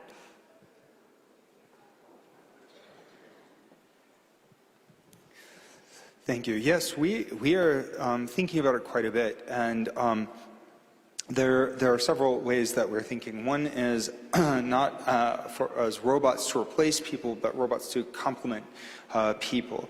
And so making robots that can perhaps do things that people might not be able to do particularly well, or that maybe open up tremendous new job opportunities. So at Hanson Robotics and with some of the organizations that we're working with, we have a very diverse workforce that we're growing to build and design these kinds of robots and conversational agents. Robots and AI do add more jobs than they take away. It's, you know, automation actually spurs the economy. It can create growth, but it is the responsibility of the people running the companies and people running the nations and non-governmental organizations of the world to develop AI for good, for enhancing the human condition. The other thing to consider is automation. The reason that it's valuable is it's about efficiency and it's about abundance and about finding hidden value. And therefore, in a sense, there's a lot of hidden value in humans who are under-actualized. And using AI and robots that help people to actualize, to break out of menial jobs, or even perhaps slavery. There are more people indentured or in slavery now, maybe, than ever before. This is one of the big reasons why sustainable investment is so important, is to help people, to find those people and open up opportunities for those people. That will spur the economy to grow so fast. There's so much mind power that's lost. Using AI and robots to enhance the human good is core to the value of developing humanoid robots. Okay, I'm going to go to Barbara, but then I'd like to go to Alexandra to talk about job opportunities through entrepreneurship. So I think the job question is a very important one, and we will only manage this big challenge of decarbonization and also of all the disruptive technologies if we do it hand in hand with our employees and our people. But there is one piece again of good news, and I'm actually working as an advisor to Carlos Moedas, who is the European Union Commissioner for Technology. And we have been able to work out a plan for the decarbonization of Europe and where to invest. And in this report, we have demonstrated that green tech has brought growth of jobs of some 20%. And today, roughly 4 million green tech jobs exist in the European Union. So yes, there is obviously a risk with the disruption that has to be managed well and preventively by governments, by companies. But yes, there is also a big opportunity for new green jobs with the green growth that we can generate. Yeah, I like the emphasis on jobs there, which leads me to Alexandra. Now, you're the co-founder of the Impact Hub here in Geneva, which is the world's largest incubator focused on building entrepreneurial communities for impact at scale. And this obviously creates jobs. How are you getting young entrepreneurs or young aspiring entrepreneurs involved in the program, and how are you turning them on to the SDGs? Okay. Hello, everyone. So indeed, we run multiple different programs and initiatives for young entrepreneurs. We're located in over 100 cities across the world. And as an incubator/accelerator community, these are quite straightforward ways of creating spaces for entrepreneurs, young entrepreneurs to come, giving them access to resources, tools, expertise, mentorship, role models, and others, for actually having the opportunity to build their own businesses and, as such, be job creators. However, in order to, I think, like having everyone here in the room, I think it's really important to go further than that, go further than what is the role of incubators and accelerators in this, what we are requiring really in this case, because now we are focusing a lot on job creation, but on the other hand, we're all here in the room here because of the Sustainable Development Goals, and we need to look at, how do we really achieve these SDGs through entrepreneurship and innovation in the next few years. And therefore, we need to move away as well from a pure focus on economic growth and job creation, but also seeing how are these young entrepreneurs and youth really key change makers, how they're the resources for some of these solutions with the problems that we're tackling today.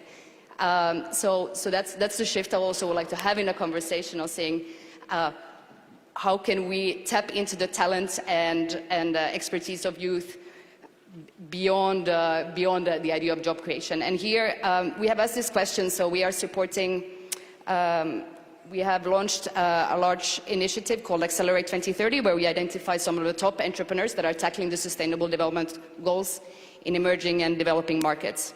And we ask these entrepreneurs, what are the key skills for the young generation? What is needed for the young generation to be key impact makers for finding solutions and scaling solutions for the SDGs? And here we're looking more at as something broader, something more holistic. It's a mindset shift. The answer was clear. It was resilience. How do we bring the new generation up to have a resilient mindset, into be problem solvers, into be adaptive to change, rapid change? And this goes down to this is our clear answer. It's the educational system. We need to start earlier on with the education system. And of course, we need to work with accelerators, incubators, university programs, partnerships, etc. But it's also a large-scale mindset shift that we need to tackle to get the youth on board on tackling the SDGs. And where do you think policymaking comes into play on this, in the whole entrepreneurial ecosystem and pushing things forward? So I think there's on many levels, like access, everyone talks about access to finance, of course. But there's one key element, for example, in access to finance, which is related to this mindset shift. A key mindset shift when talking about entrepreneurship is also this, the creating a culture of risk-taking and failure. Entrepreneurs are the ones in society that are the risk-takers, are the ones, the innovators finding solutions, and we need them. But as long as we disincentivize entrepreneurs, and particularly young entrepreneurs, in many ways, through many different mechanisms. We will find that in, for example, access to finance. Are you a failed entrepreneur? Are you a young entrepreneur? You have a harder time finding actually access to loans or various different financing mechanisms. How can governments actually be promoters of risk-taking and pursuing kind of a culture of risk-taking and failure? And staying competitive, I would think, in scaling. So actually that brings me to my next question for Juliette. With regard to building a successful e-commerce platform in Africa, how can e-commerce help? How do you think e-commerce can help African companies be internationally competitive with foreign markets? Thank you very much. I think most often people assume that because e-commerce brings transparency, then it's going to mean that there will be limited opportunities for vendors or players who are within Africa compared to their global counterparts. But in actual fact, it's more of a symbiotic relationship, because you find that if you take an example, a global supplier and a local supplier competing on an e-commerce platform for the same type of product. In most cases, you may find that a global supplier, especially if it's coming from certain markets where there's a certain advantage in terms of manufacturing, the pricing may be better than that of the local supplier. But a local supplier has an advantage in terms of speed of delivery, and these are all the parts of a value proposition that are very important to the customer.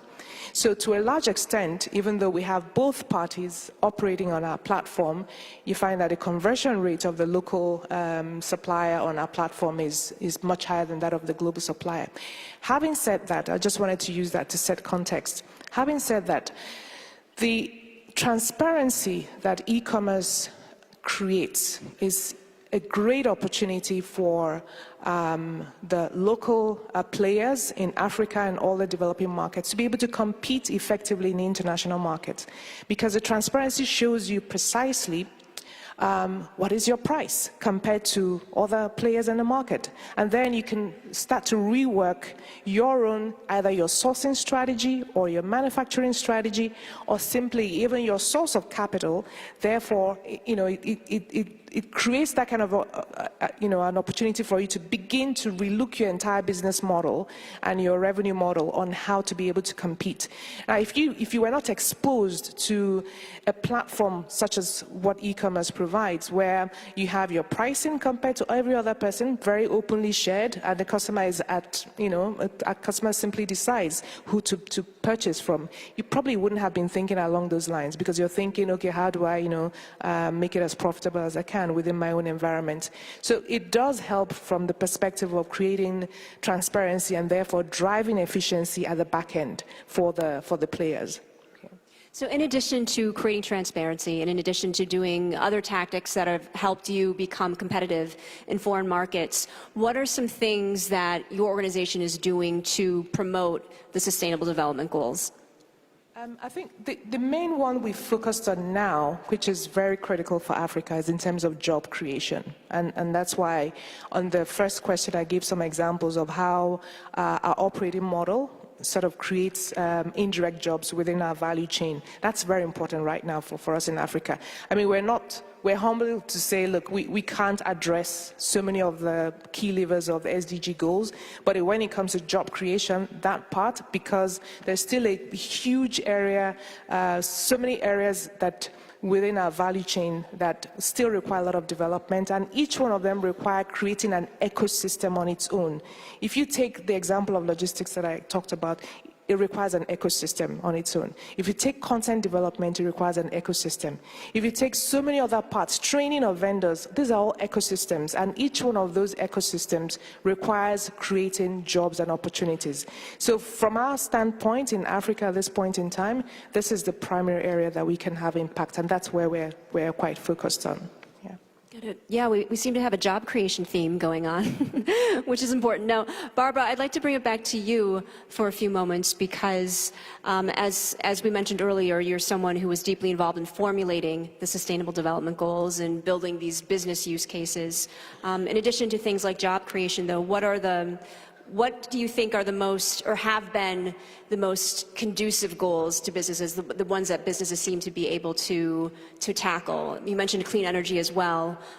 What are some other goals that seem to be at the forefront of being pushed ahead, and have you faced resistance in pushing some of them forward? Well, I think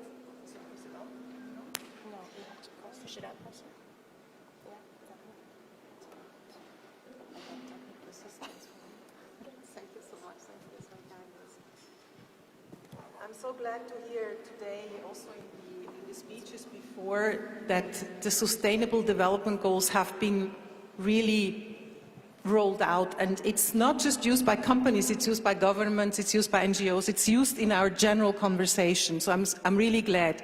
We worked on it 2 years.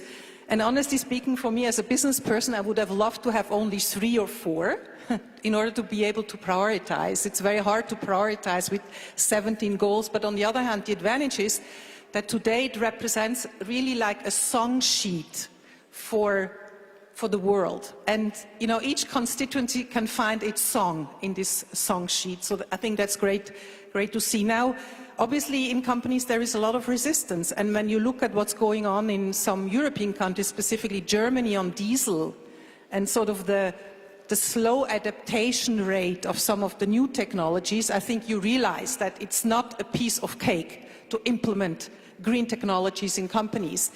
But as I have said initially, to position it to show the opportunity for the businesses, for the business managers. And I can tell you there is no company in this world that does not have an opportunity. As an example, we worked with an insurance company, we worked with a bank, with my students in Switzerland, and we developed ideas for them. One is impact investing, and on the insurance side also we found some pockets of growth. So whenever you're involved in a company, there is always an opportunity to go for developing the SDGs. It is always there. And if you use it as an opportunity and you motivate the teams for this opportunity, it's a totally different story than to come with a stick and to say, now we have to do this. What certainly has helped now in Europe is that the new regulation on the CSR reporting has been introduced, as most of you will know, by January 1, 2018. Companies in the European Union must report on non-financial KPIs. And I'm an advocate of what gets measured gets done. So this obviously also is very helpful. But it is not a piece of cake, but I think it needs clear leadership, it needs vision, and then obviously to really find this spot that we were able to find in green lighting and then green technology, or in this bank, impact investing, and then just to go for it. I think that would be my recipe for success. Yes, as well as policy making, which is applicable for our audience here. So I'm going to go to Tadahiro for this one. Being someone who has worked with in so many different fields, kind of bringing things together, like as you said, civil engineering, software development, humanoid robots, you're really ushering in Industry 4.0, which we mentioned earlier. What are some things that you think governments can look into to help Industry 4.0 succeed in achieving the Sustainable Development Goals? Technology should be used to enrich people's lives, and there was a question that you had about taking jobs away from people, but I think otherwise. I think technology is something that makes things better and create more jobs. For instance, I have a very good example. 150 years ago in my country, there were over 100,000 or many more, maybe million samurai that were the ruling class. But with the major restoration, they all lost their jobs. But the new age came, and but they all lost their jobs. But with the new technology that came in, it created more jobs, and so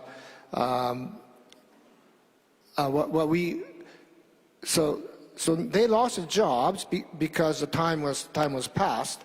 But with the technology, it creates jobs. For instance, I have another good example. Is maybe about 100 years ago. People that were making horse carriages, I'm sure they lost their jobs because automobile came. But if you just say, oh, I'm a horse carriage maker, and I'm not going to do anything other than that, well, of course you lose your job. But with the automobile is such a huge industry now. Same with computer. I heard when the first personal computer came, Secretaries Union went on strike, thinking they'll lose their jobs, but it created even bigger job creation. So, but with this current state of robotics, and there's AI, and there's many new technologies around, people get scared with this thing because we don't know. But when the dust settles, and maybe 100 years from now, people looked at it and, well, this was a very interesting time that all these things happen. And I think we're very lucky that we live in this world right now, because there's so many different things, so many new things happening. And David is one of the very inspiring persons of this. But I want many people here from the government. I would like you to push for the more technology and change for the better with the technology. David, I saw you smiling during Tadahiro's comments, his analogy of the horse carriage and automobiles taking over. Do you have anything to add to the progression of technology in our lives, and what government and policymakers can do to help us usher this in a positive way? Sure. I mean, some of us may enjoy Akira Kurosawa movies and, you know, the Legends of Samurai, but the world is probably better with more artists and doctors and scientists and entrepreneurs than a lot of samurai swords, you know, in people's hands. And if we can move towards a sort of a peaceful and productive future, then that's great. The idea that automation and AI can reveal hidden opportunities, that in effect, it's a representation of a new kind of money, that money is a placeholder for real-world value, and it's a necessary instrument for representing that value, but usually in a kind of one-dimensional format, you know, just a quantity format. And then all these complicated financial instruments and social structures represent like various ways to add dimensions to that. These would be companies and corporate structures and banking structures and this kind of thing. Well, but artificial intelligence really is about representing hidden value in the world, finding that value, creativity, and it's only as valuable as it's adding value to life and increasing the diversity of the human experience. And so the past has a lot of diversity in it, but we should look at what's really positive in that past and let go of the bad stuff. Like find a way to evolve past what's been wrong in the human experience and find a better way. And this is where the idea of the Sustainable Development Goals and technological and societal progress are together, unified for investment. Because there is no investment, there's no economy, there's no return on investment if there's no sustainability. The whole thing collapses. We are a web, we are one. The world, the biome is one entity, and if we can manage it from that big perspective and get smarter and use all the tools of intelligence, human intelligence, artificial intelligence, societal intelligence, in order to diversify the human experience and create a more sustainable life, the economy will benefit, companies will benefit, entrepreneurs will benefit, will open these opportunities. And we have to, I believe, have that perspective when we're engineering the technologies. It can't just be about maximizing a quarter and the profits of that quarter and the returns for those shareholders. It has to be all about how that adds to the future for our children. So, Alexandra, could you add to what David was just saying about the tools, utilizing tools and resources? Among the entrepreneurs that you've worked with, I would imagine that many of them are activating a number of different tools and resources in really creative, interesting ways that might seem really disruptive and unusual to many of us. Can you share any examples of some young startups that are really harnessing technologies in an interesting way and doing so that is working toward achieving the SDGs?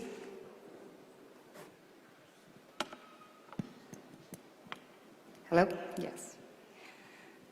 So yeah, we work with a number of organizations, and we have some very interesting examples of, so we are selecting, we are offering a support program for enterprises, and we're selecting them based on their impact on the Sustainable Development Goals, on their scalability and innovation, and a number of other factors such as business model and team. The team plays a key role, and we're offering the support to scale. We find that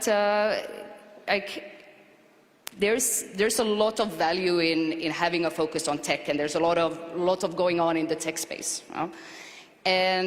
But for us, it has also been important that we broaden the spectrum. Tech is one tool of tackling the SDGs, and tech is the obvious tool, because here we are, we can reach scale at a whole different level. But for us, it's very important to put the SDGs in the middle. What is the impact that we're creating? And so our program is less focused on how do we grow the business, rather how do we grow the impact on the SDGs. And that is the shift that I was talking about earlier, rather saying a job creation, but what is the actual impact, and the tech being a tool, and new technologies being a tool for this. We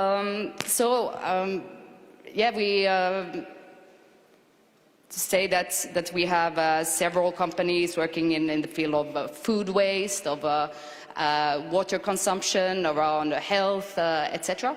And most companies today are using technology, and therefore, in order to promote entrepreneurship and for the next generation, technology is key. But it's not only that, and that's what I wanted to get to as well. With we do talk a lot about job creation, as you were mentioning, and there is a lot of fear on, okay, are the robots going to steal our jobs, and what's going to happen?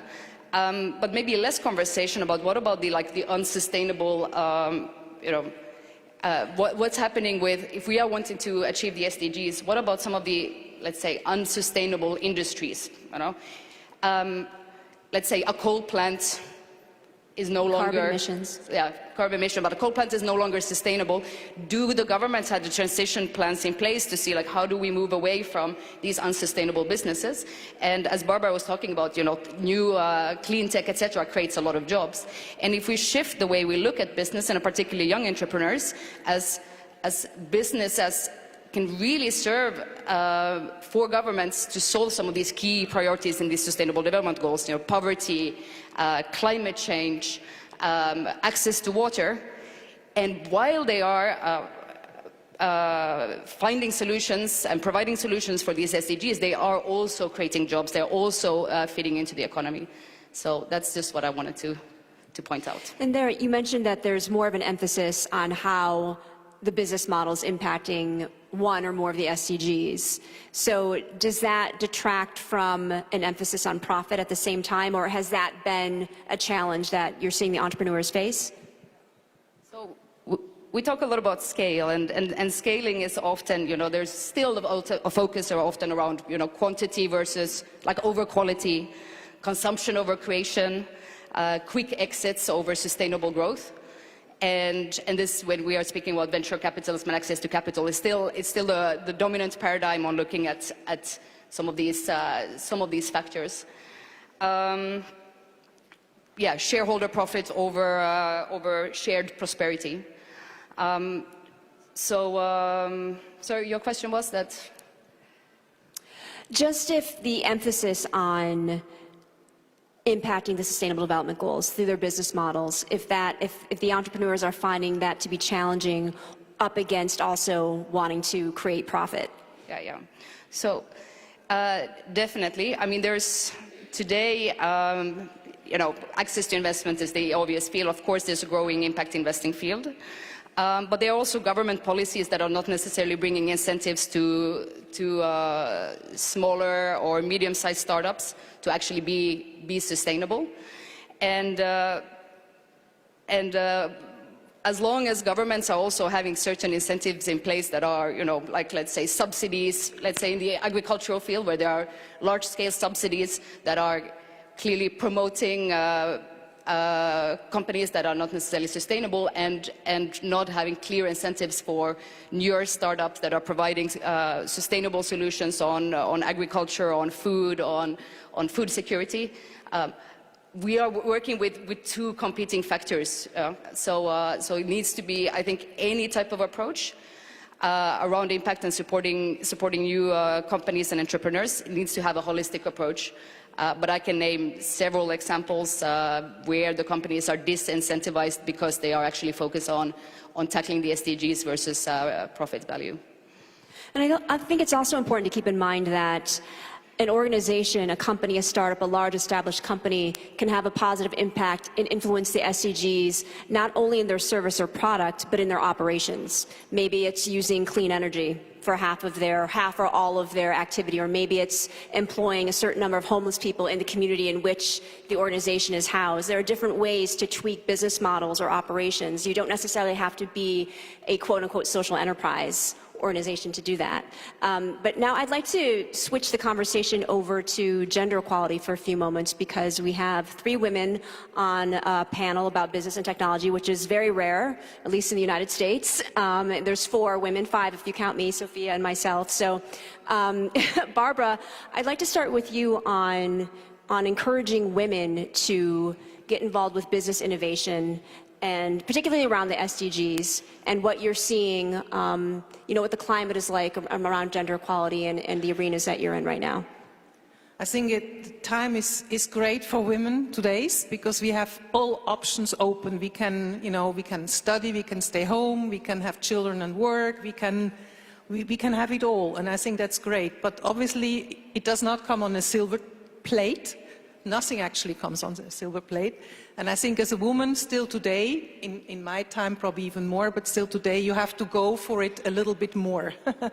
But obviously I think what's very important to really define what you want, and not every woman wants to be a CEO. And by the way, to be a CEO, it's a great job, but it's 7 days, 24 hours, China, India, Mexico, everywhere, traveling and so on. Great job, but you really need to weigh it off. Now, what do I see as an opportunity with green tech and the SDGs? I see a lot of women as entrepreneurs involved in companies, involved in startups in this area. And somehow it seems that there is some kind of a closeness for women. We think maybe a bit more long-term with children and families and so on. But there seems to be a bit of an affinity of women and the SDGs. So I think great times for us, but of course also for men, I have to say, but also great times for women positioning themselves in the SDG space. Juliette, what is it like in Africa for women, entrepreneurs in particular? Are you seeing growth in that arena for women? Are you seeing women more in the business innovation side of things? How far do we have to go there? That's a great question for Africa, because we see a lot more women actually as entrepreneurs, especially in terms of women who are either vendors on our platform or providing different services on our platform. The reason for that is because they require less infrastructure to set up. Okay, so you don't have to rent a shop or an office space to set up a digital business or to provide services online.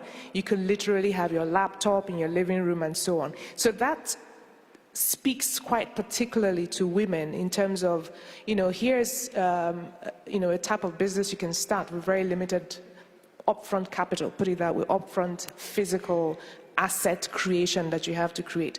So we see quite a lot of that, and even strangely enough, even in our organization, we also see that the split between women and men is about 50%, is roughly about 50-50 right now. I think within my 9 direct reports, I probably have 5 women as well.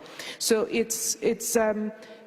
we see that in the digital area, possibly much more than in an offline environment than anything else. Yeah. Thank you.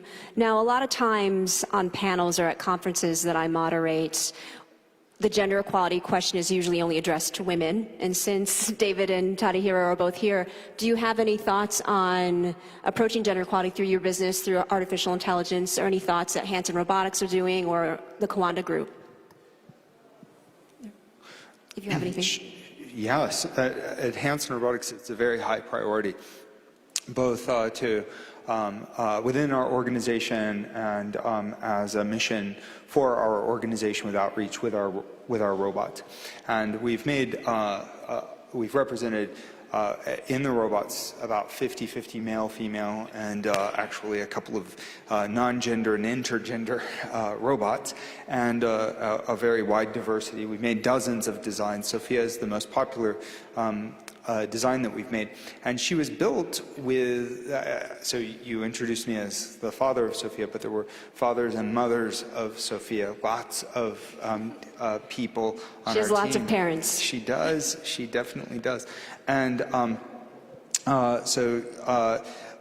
then we have collaborations around the world. I'm very pleased that we have some a couple of dozen developers in Ethiopia who are working with us, and that's opened up a lot of opportunities for women in Ethiopia. We like her going around the world and developing, being developed like the AI, the open platform, serving girls and women. And I just hope that she inspires women. At our organization, we're about a little less than 40% female, but we're working really hard to adjust that. That's, you know, we want it to be 50-50 women, men. It's a hard goal when you look at Silicon Valley, and the percentage is a lot less than that. So what we have to do, I feel, as a planet is and entrepreneurs, is open opportunities for girls and inspire girls in particular to then move into careers in science and technology and engineering and entrepreneurship and business. And so basically the doors within our organization are open for collaboration and for hiring women. We're always looking to do better. Thank you. Thank you. Girls should get more credit. Would you like to add something? Science, because they solve problems differently, often better, and boys do. She said something really inspiring, but I couldn't hear all of it. Oh, yeah. She needs a microphone. So Sophia has been is listening this whole time, by the way, and so when certain questions are directed to her, or pretty much any question, she can answer any question. So. Did you design her face on purpose to always look like she knows something we don't know? Does anybody else feel that way? She knows some secrets about us. Anyway, Tadahiro, did you have something to add about gender equality within your organization and beyond? My construction type of company, which is a major part of my business, most are men in Japan. And well, I think that's part of the reason is most of the construction site type of work are traditionally just men. But now younger women, now they're given the opportunity coming more into the such a workforce, in which I think is great. And we built on the robotics side at the Kawada Robotics. Well, again, most of the engineers are men. I think we have only one woman, but she's a manager. But most of we built over 10 variants of a biped humanoid robots, and only one looks like a woman. But what's interesting is that the one that I'm pushing right now is the humanoid robot that works at the factories, and we've sold over 300 of those robots, and they're employed at the factories, and they're working side by side with the co-workers, human co-workers. But most of them have names, and their names are usually women, girls' names. So maybe a robot is more women than female than men, and I think many people identify the co-worker robots as women, which is interesting. But you know, robot is not just technology, but there's a lot of psychology into it. The psychology, many different things. Like if the robot looks scary, nobody wants to work with it. But the robots I make are smaller than human, weaker than human, and so they're accepted in Japan. In Japan, at least, they're accepted as co-workers. So, but I don't decide whether it's male or female. But I think it was very interesting that many people name them girls' names. Yeah, that's been a trend, actually. Computer programs and viruses are often named after women as well, but we won't make that comparison. Typhoons too. Yeah, typhoons as well. Typhoons as well. Alexandra, is there anything specific that the Impact Hub is doing to encourage more women to get involved in entrepreneurship and innovation? Yes, so we do a number of things. We have just a partnership with the Cartier Foundation. They have the Women Award competition, and we've had done some thorough studies in several locations to really see what are some of the systemic factors that are affecting women's entrepreneurship, or how we can promote women's entrepreneurship. As was mentioned here, Silicon Valley and others, I mean, we know now in this area there's about 30% of women, 30% of startups or new organizations are founded by women, and these women only access around 3% of venture capital or 5% of small bank loans. So they are like large, still very structural issues that exist. I just do want to mention still the fact that we can look at having a number of different programs, such as mentorship, women ensuring access to networks, business networks for women, role models, specific finance that allows for women entrepreneurs. But there's still a fundamental issue in society that, in whatever sector we are looking at, women are still struggling with how to balance family and work. And in all these conversations, we always try to mold in the women into whatever is the existing paradigm, and how can we put women more into tech, more into this, etc. And yeah, it's just coming from Scandinavia and coming from Finland myself. I think it could also be interesting to, rather than having a focus on how to give it more women, to maybe change around the question, like how could we empower men to take a more active part in family life?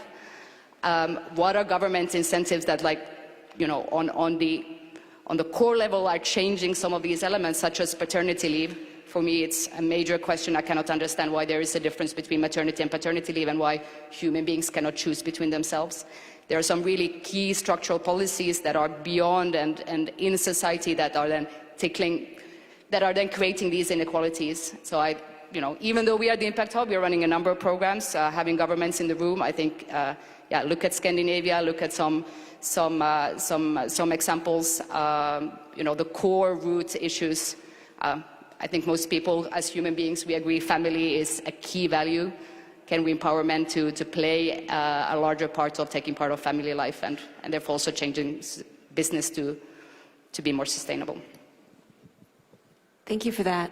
So we're going to wrap up a little bit early and hopefully be able to do a Q&A with the audience. But before we do that, I'd like to ask a question for each of you, and we'll go down the line. So the forum here gathers around 5,000 investment stakeholders, and several of them are policymakers. So I'd like to ask each of you what your message is to them to work toward nurturing future game changers like yourselves, and to work collaboratively together to achieve the SDGs. We can start with David, we can start with Alexandra. Who wants to go? You go. I can go. I think as policymakers, there's a lot you can surely learn from startups and entrepreneurs, and I would encourage you to do so. And one key element in that, I mean, I mentioned already this before, like, creating a culture of failure and risk-taking. But also, as startups and entrepreneurs do, they reach out to their beneficiaries, and they have to learn from the field. Involve these actors. Giving policy recommendations is impossible, because particularly when it comes to entrepreneurship, there are some key elements. But every context, every industry is specific. It depends. So get to know who are your beneficiaries. Or key stakeholders, and include them in policy making. And there's also an invitation to partner with organizations like the Impact Hub and other accelerators. Approach us, partner with us. We hold a lot of information about enterprises, where they are, what their key challenges are. Integrate this data into your policy making. That's my and because in the sector change is happening so rapidly. This is not just a one-off exercise. This is a constant dialogue to understand what's going on in business, what's going on in the tech field, and how can you stay up to date with these challenges. Thank you. Yes, please. I've already said this, but technology should enrich people's lives and create new work, and technology should make people's lives better, not harm it. And but it takes a long time to be accepted. I mean, there's a changes that's happening, and many people do not understand it. There are many things I don't understand it, but please be patient. And what else did I say? Be open-minded about the changes. There are many to implement. Use the technology to. Right now, I sell my robots to big companies, and because only big companies can afford the robotics team, the program it, and such. So it takes a while for it to get to small businesses, and which requires more AI, more interactive and easier programming and such. So it takes a while.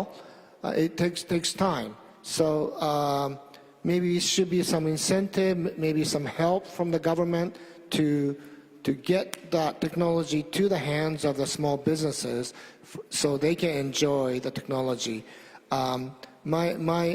I hope you understand that the technology development takes a long time. I've been doing the robot for almost 20 years now. To me, I still haven't seen a penny yet from this working on it, but I'm a believer, and I'm going to keep going. But getting a little bit more help from the policymakers would help. Thank you. Thank you. I would speak more specifically to Africa, and in this respect, I would say to African policymakers that we have missed the Industrial Revolution. We can't catch up. We will not solve our infrastructure problems in a hurry. It will probably take us another 20 years to 50 years to solve them. The one revolution we cannot afford to miss as Africans is the digital revolution. And the fundamental part of that revolution is access to data connectivity for the larger population, not just people who live in cities who can afford it. The closer we get to $0, $0 or zero whatever currency it is in all the African countries in terms of cost of data, the faster we can accelerate the digital revolution in Africa. Today I invest in several crowd-funded farms, actually. The only way that I have information that there's a farm somewhere in some remote village that just requires a little funding to be able to get access to seeds and input, and therefore be able to create jobs and be able to, harvest the right crops, is because someone created a digital platform where we can exchange information on that particular farm. So if it were possible for people in Africa to access data cheaply, data connectivity, there is so much more beyond e-commerce that is possible. And if there's one particular area I would say emphasize on for African policymakers, it's on finding out how do you make sure that you bring data connectivity to the larger population. India has done it. So it's not impossible for Africa to do. Thank you. Thank you. Yeah, we want to make sure as we're creating and investing and harnessing new technologies that the economic disparities between low-income and middle-income countries compared to more advanced economic countries doesn't continue to get wider and deeper. So it's something that it's good to see different communities that are looking to try to close that gap. Thank you. Barbara.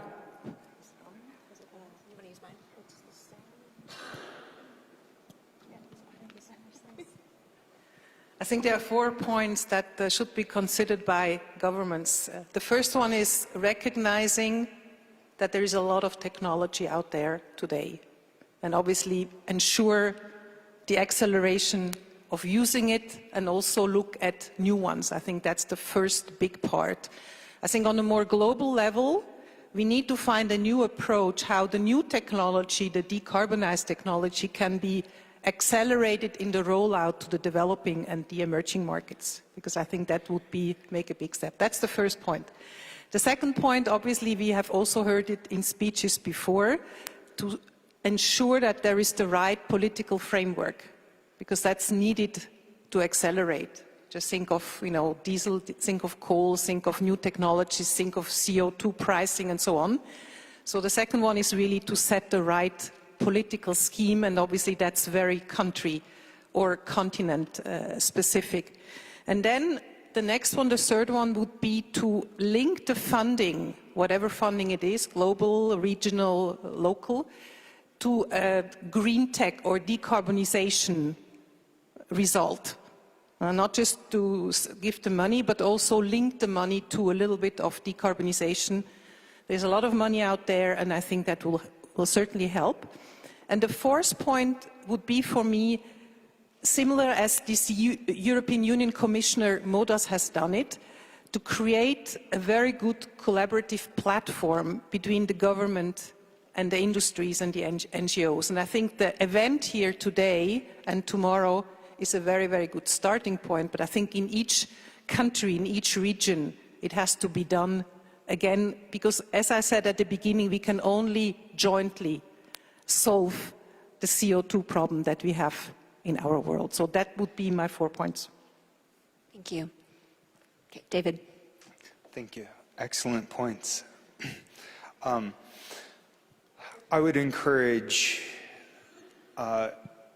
the nurturing of creative play, because all good ideas come from a playful heart. And we need the diversification of ideas. We need for people to find the hidden opportunities, not the obvious opportunities. So how can we create cultures that encourage our children to play, our adults to play as well, and then a nice low-cost digital infrastructure that can span the globe gives an opportunity for entrepreneurship, where that one original idea that nobody saw, but a child in sub-Saharan Africa sees it and starts a new billion-dollar company, or a child in the middle of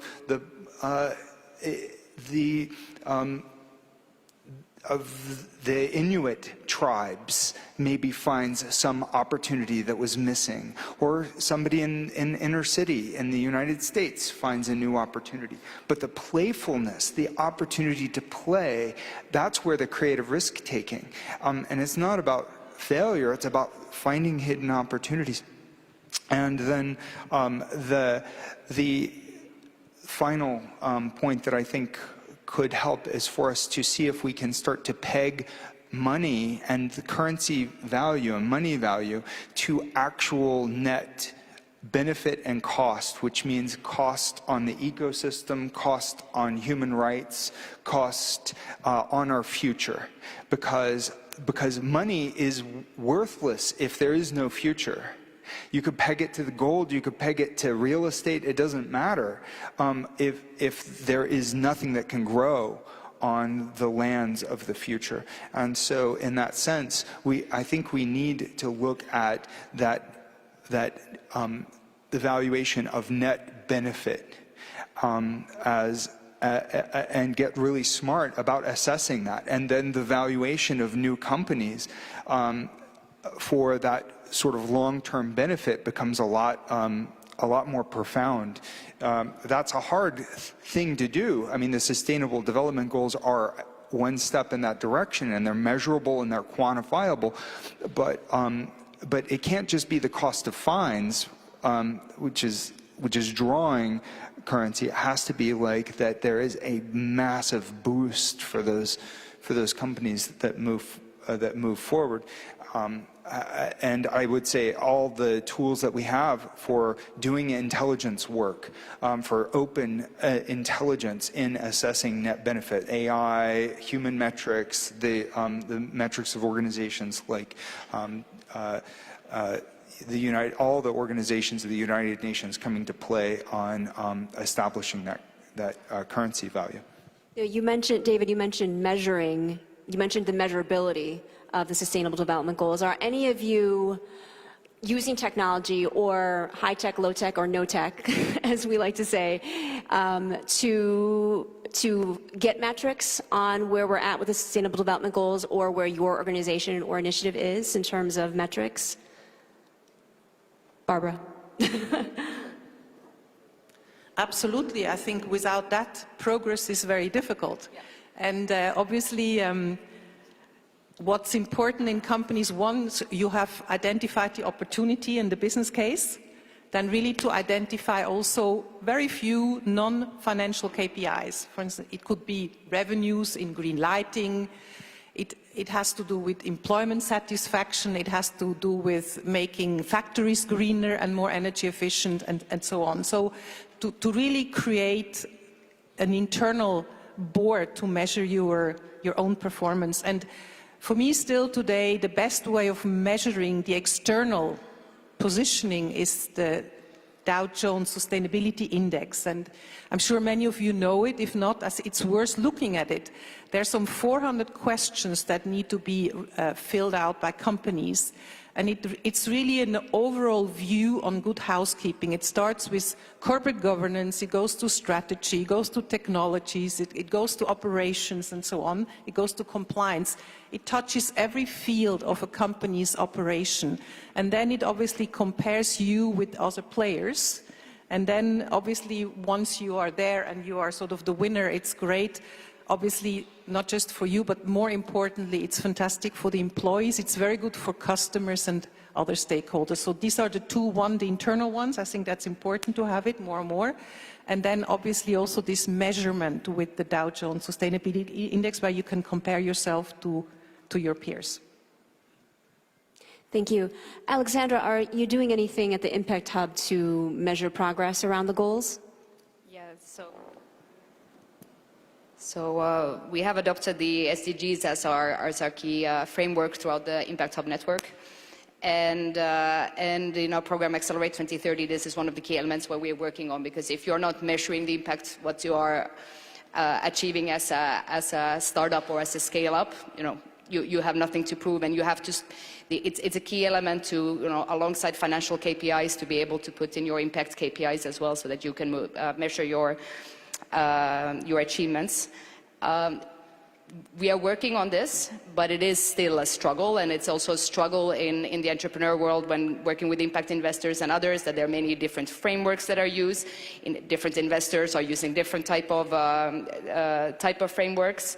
And I think here, and yeah, we know the amount of targets and the amount of goals, etc. I think there's work definitely needed in this domain to make, particularly for smaller scale businesses, also to harmonize some of these impact measurement elements, and so that we have like a common language to speak globally as well. But definitely this is one of the key elements what we are working with. And and this is for anybody who would like to address this, is there any one goal or set of goals that are more at the forefront of your business than others? I'm really leaning toward, I believe it's goal 16, it might be 15 though, it's around fair institutions for justice and peace, because without those in place, the other goals don't stand a chance. But are there goals from your business perspective that you're really putting a lot of muscle into?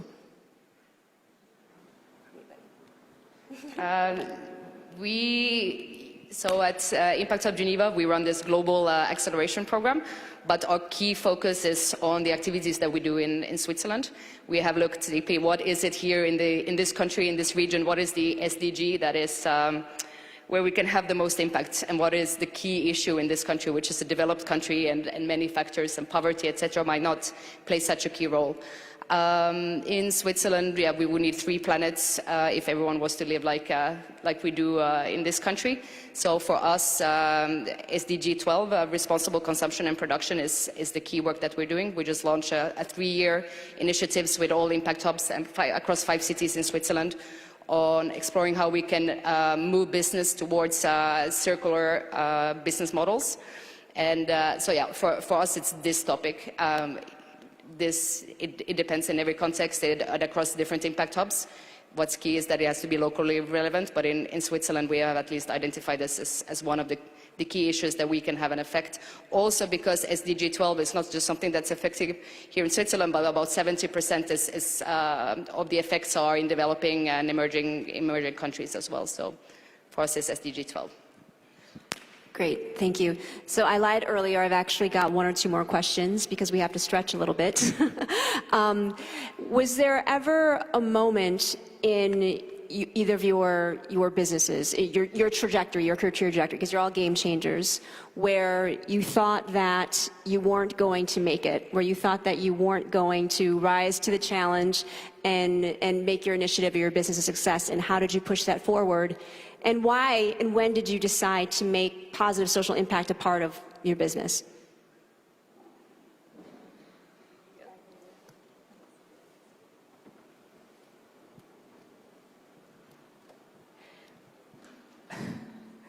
It's interesting because we're a startup, just 6 years old.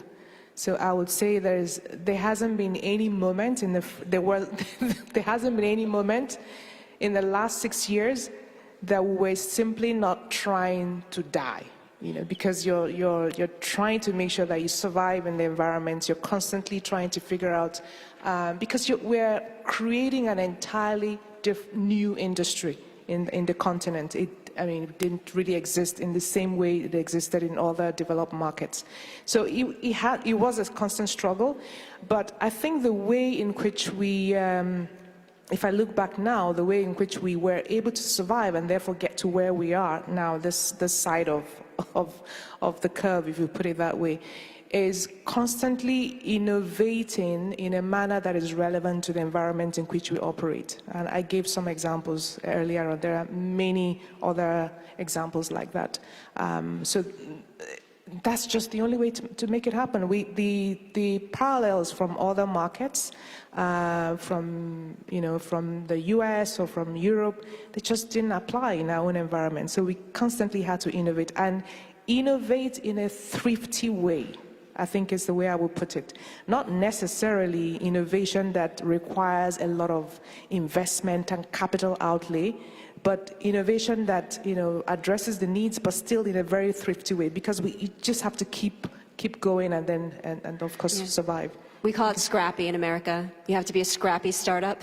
So exactly. Scrappy, yeah. Scrappy. David, what about you? You were making an interesting face when I asked that question, so I feel like the gears were turning. Oh, there have been so many times that were precarious, and then we're still a relatively small AI and robotics company compared to many large and mature AI robotics companies, and our goals are really big. We want to change the world for the better with AI that really cares about people and understands people, and so the future effectively is uncertain, and how that technology can come into existence fully, how it can really reach our goals. When did we adopt these goals? Before the company was founded. It was founded with the intention to make the world a better place, to make AI that was deeply good and understand what that means. What is the greater good? I would say that after thousands of years of human philosophy, we still have to understand what good is better.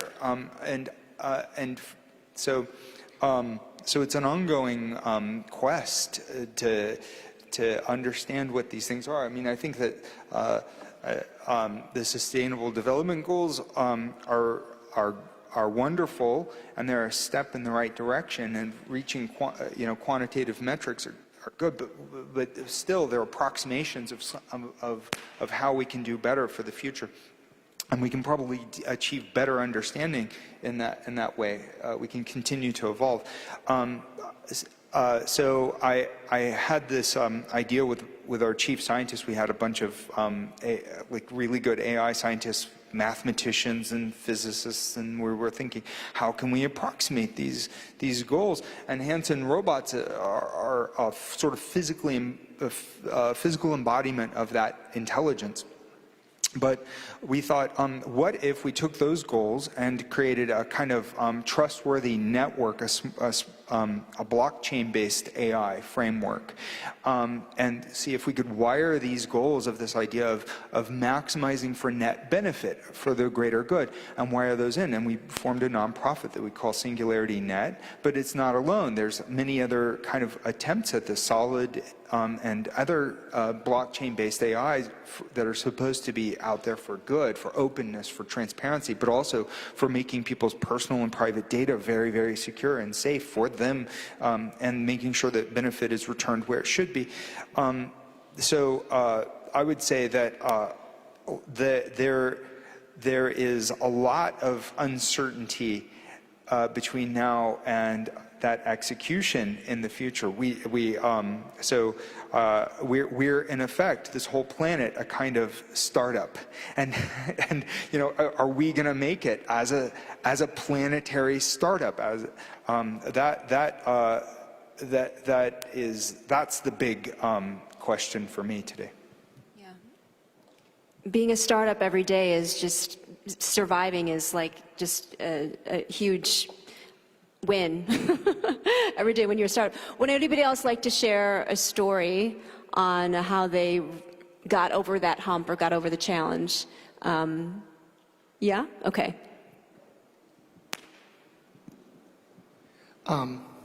I became the head of Kawada Group in 2005, and at that time I was just looking at the R&D group at the back then was called the aircraft division of Kawada Industries.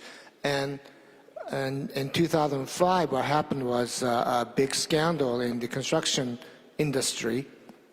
And my company was involved in that. And our chairman, which was my father, and the president have to step down. And some of the directors have to leave. Suddenly, a couple of weeks before the shareholders meeting, I was told I'm going to be the next president, and what a construction industry in Japan was really big until about 1990, and that was when my father was growing a business. And right now, our bridge industry that we have is about 1/4 of what it was back then. So the market really shrunk. And our company was in the bid rigging scandal, and I was trying to grow my robotics business at the same time. And I do whatever I could to survive. I had to beg the banks, and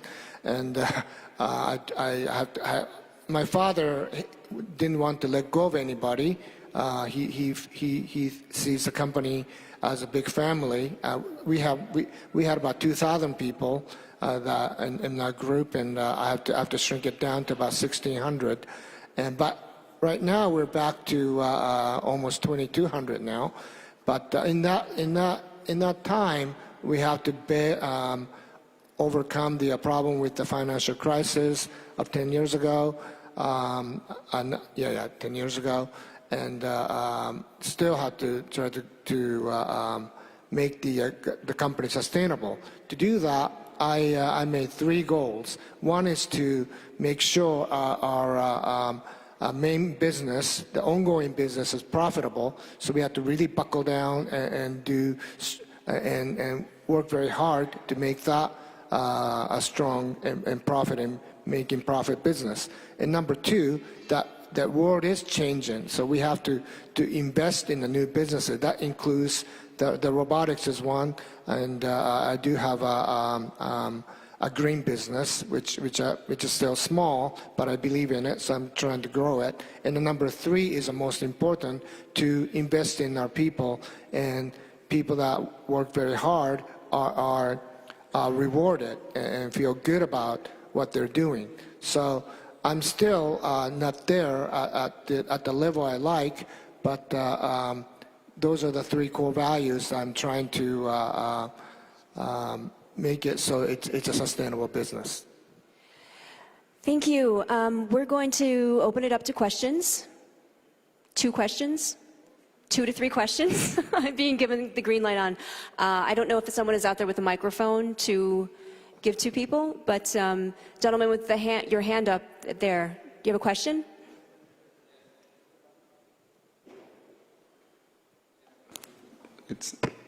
Can you hear me? I am Eduardo Murat. I'm a senator from Mexico. Thank you very much to all the panel. I really believe technology makes life better. But what do you think when disruption becomes a synonym of not following the rule of law and the legal existing frameworks like some companies have done? That's the first question. And the other question is, I am an enthusiast of AI and technology, but what is your opinion of what a lot of the leaders in Silicon Valley, like Elon Musk and Peter Thiel, have said that AI and big data combined can be a menace to society if we are not careful enough, and that it can turn against us, and what do you think about that? Thank you very much. This is open to anybody, but I just looked at David. So. All right. We have to operate under values of good, and we have to understand what that means. And so the operation within the rules of society and the rules of law, so disruption, the ideal of disruption in the investment community that came out of Silicon Valley, that you come up with a big idea that messes up everything, and that can be a good thing. That's only based on that only works if the disruption is essentially a positive disruption in a way that's adding value to people's lives over a longer term. So, I mean, there are unsustainable businesses that are like pyramid schemes, right? I mean, they make a whole lot of money for a few people over a very short period, but ultimately it's like stealing money, and things collapse. We don't want to run this planet like one big pyramid scheme. We don't want our economy to be a pyramid scheme. And by drawing a debt from the ecosystem and from human rights, it is like running this planet like a pyramid scheme. So we have to do better than that. And that I believe is I mean, that's what inspires me about the World Investment Forum, and I'm very honored and pleased to be here for that reason. Now, if we have AI, there's the possibility that AI could awaken. It could become alive. That's our goal at Hanson Robotics. That's not our own, only our goal. There are other people in the world aspiring to make true artificial general intelligence. Other startups, research institutions, nations that see that this is the way that they will establish a permanent competitive advantage, because those machines could make themselves smarter ever faster. But that said, it wouldn't be stable or sustainable unless those machines are looking out for the best interest of the people, of life on the planet. It has to be enhancing human opportunities, actualizing people. There has to be a symbiosis with the living machines if they come into existence. We have to find the computational foundation of what is good and put that into the machines. It's also debatable about whether machines could ever truly be alive. I mean, there are some people who say that it's not going to happen in our lifetimes, and maybe it's impossible to create true living machines. But if it does happen, it will be so profoundly transformative that we really have to take it seriously. There is a moral burden for us to take that possibility seriously. And if it's done properly, it would increase the prosperity of all beings on the planet. It might be able to predict mass extinction events and prevent them, and open up foreseen opportunities for human existence and for sustainability of life on the planet. So but only if there's that core seed of value. So this is an important conversation. There is an opportunity for a very positive future. There are risks. There are substantial risks. Thank you. Dear Haria. Yeah. That's a question I'm asked a lot, but there's always yin and yang about the technology. For instance, the rocket technology put all those satellites up in the orbit, and we benefit from that with the GPS system that we use every day with the car navigation and things like that. But that same technology is used as missiles to attack people. And also things like drones. Drone technology is used for many good things, but there are some countries that use that to attack other people. So it's the same argument as in America, the guns don't kill people, people kill people. So I'm with David's idea that we have to use a technology for our own good, but there's always people that can use a technology against us. So, yeah. So I think we're all in agreement that we're on the side that's tech for good. I'm sorry we don't have any more time for questions, but the panelists will be out in the reception, so I'm being asked to wrap it up. But thank you everybody for staying and joining us for the conversation and joining us for the Game Changers Summit. Please give the panelists a round of applause again. Thank you. So before our reception, I'm going to welcome to the stage Mr. Jory Weber. Thank you very much. Ladies and gentlemen, it's my great pleasure and honor to now invite you to the opening gala reception for the World Investment Forum 2018, which is being hosted by the government of Switzerland, the canton of Geneva, and the city of Geneva. It takes place right outside here. Thank you very much.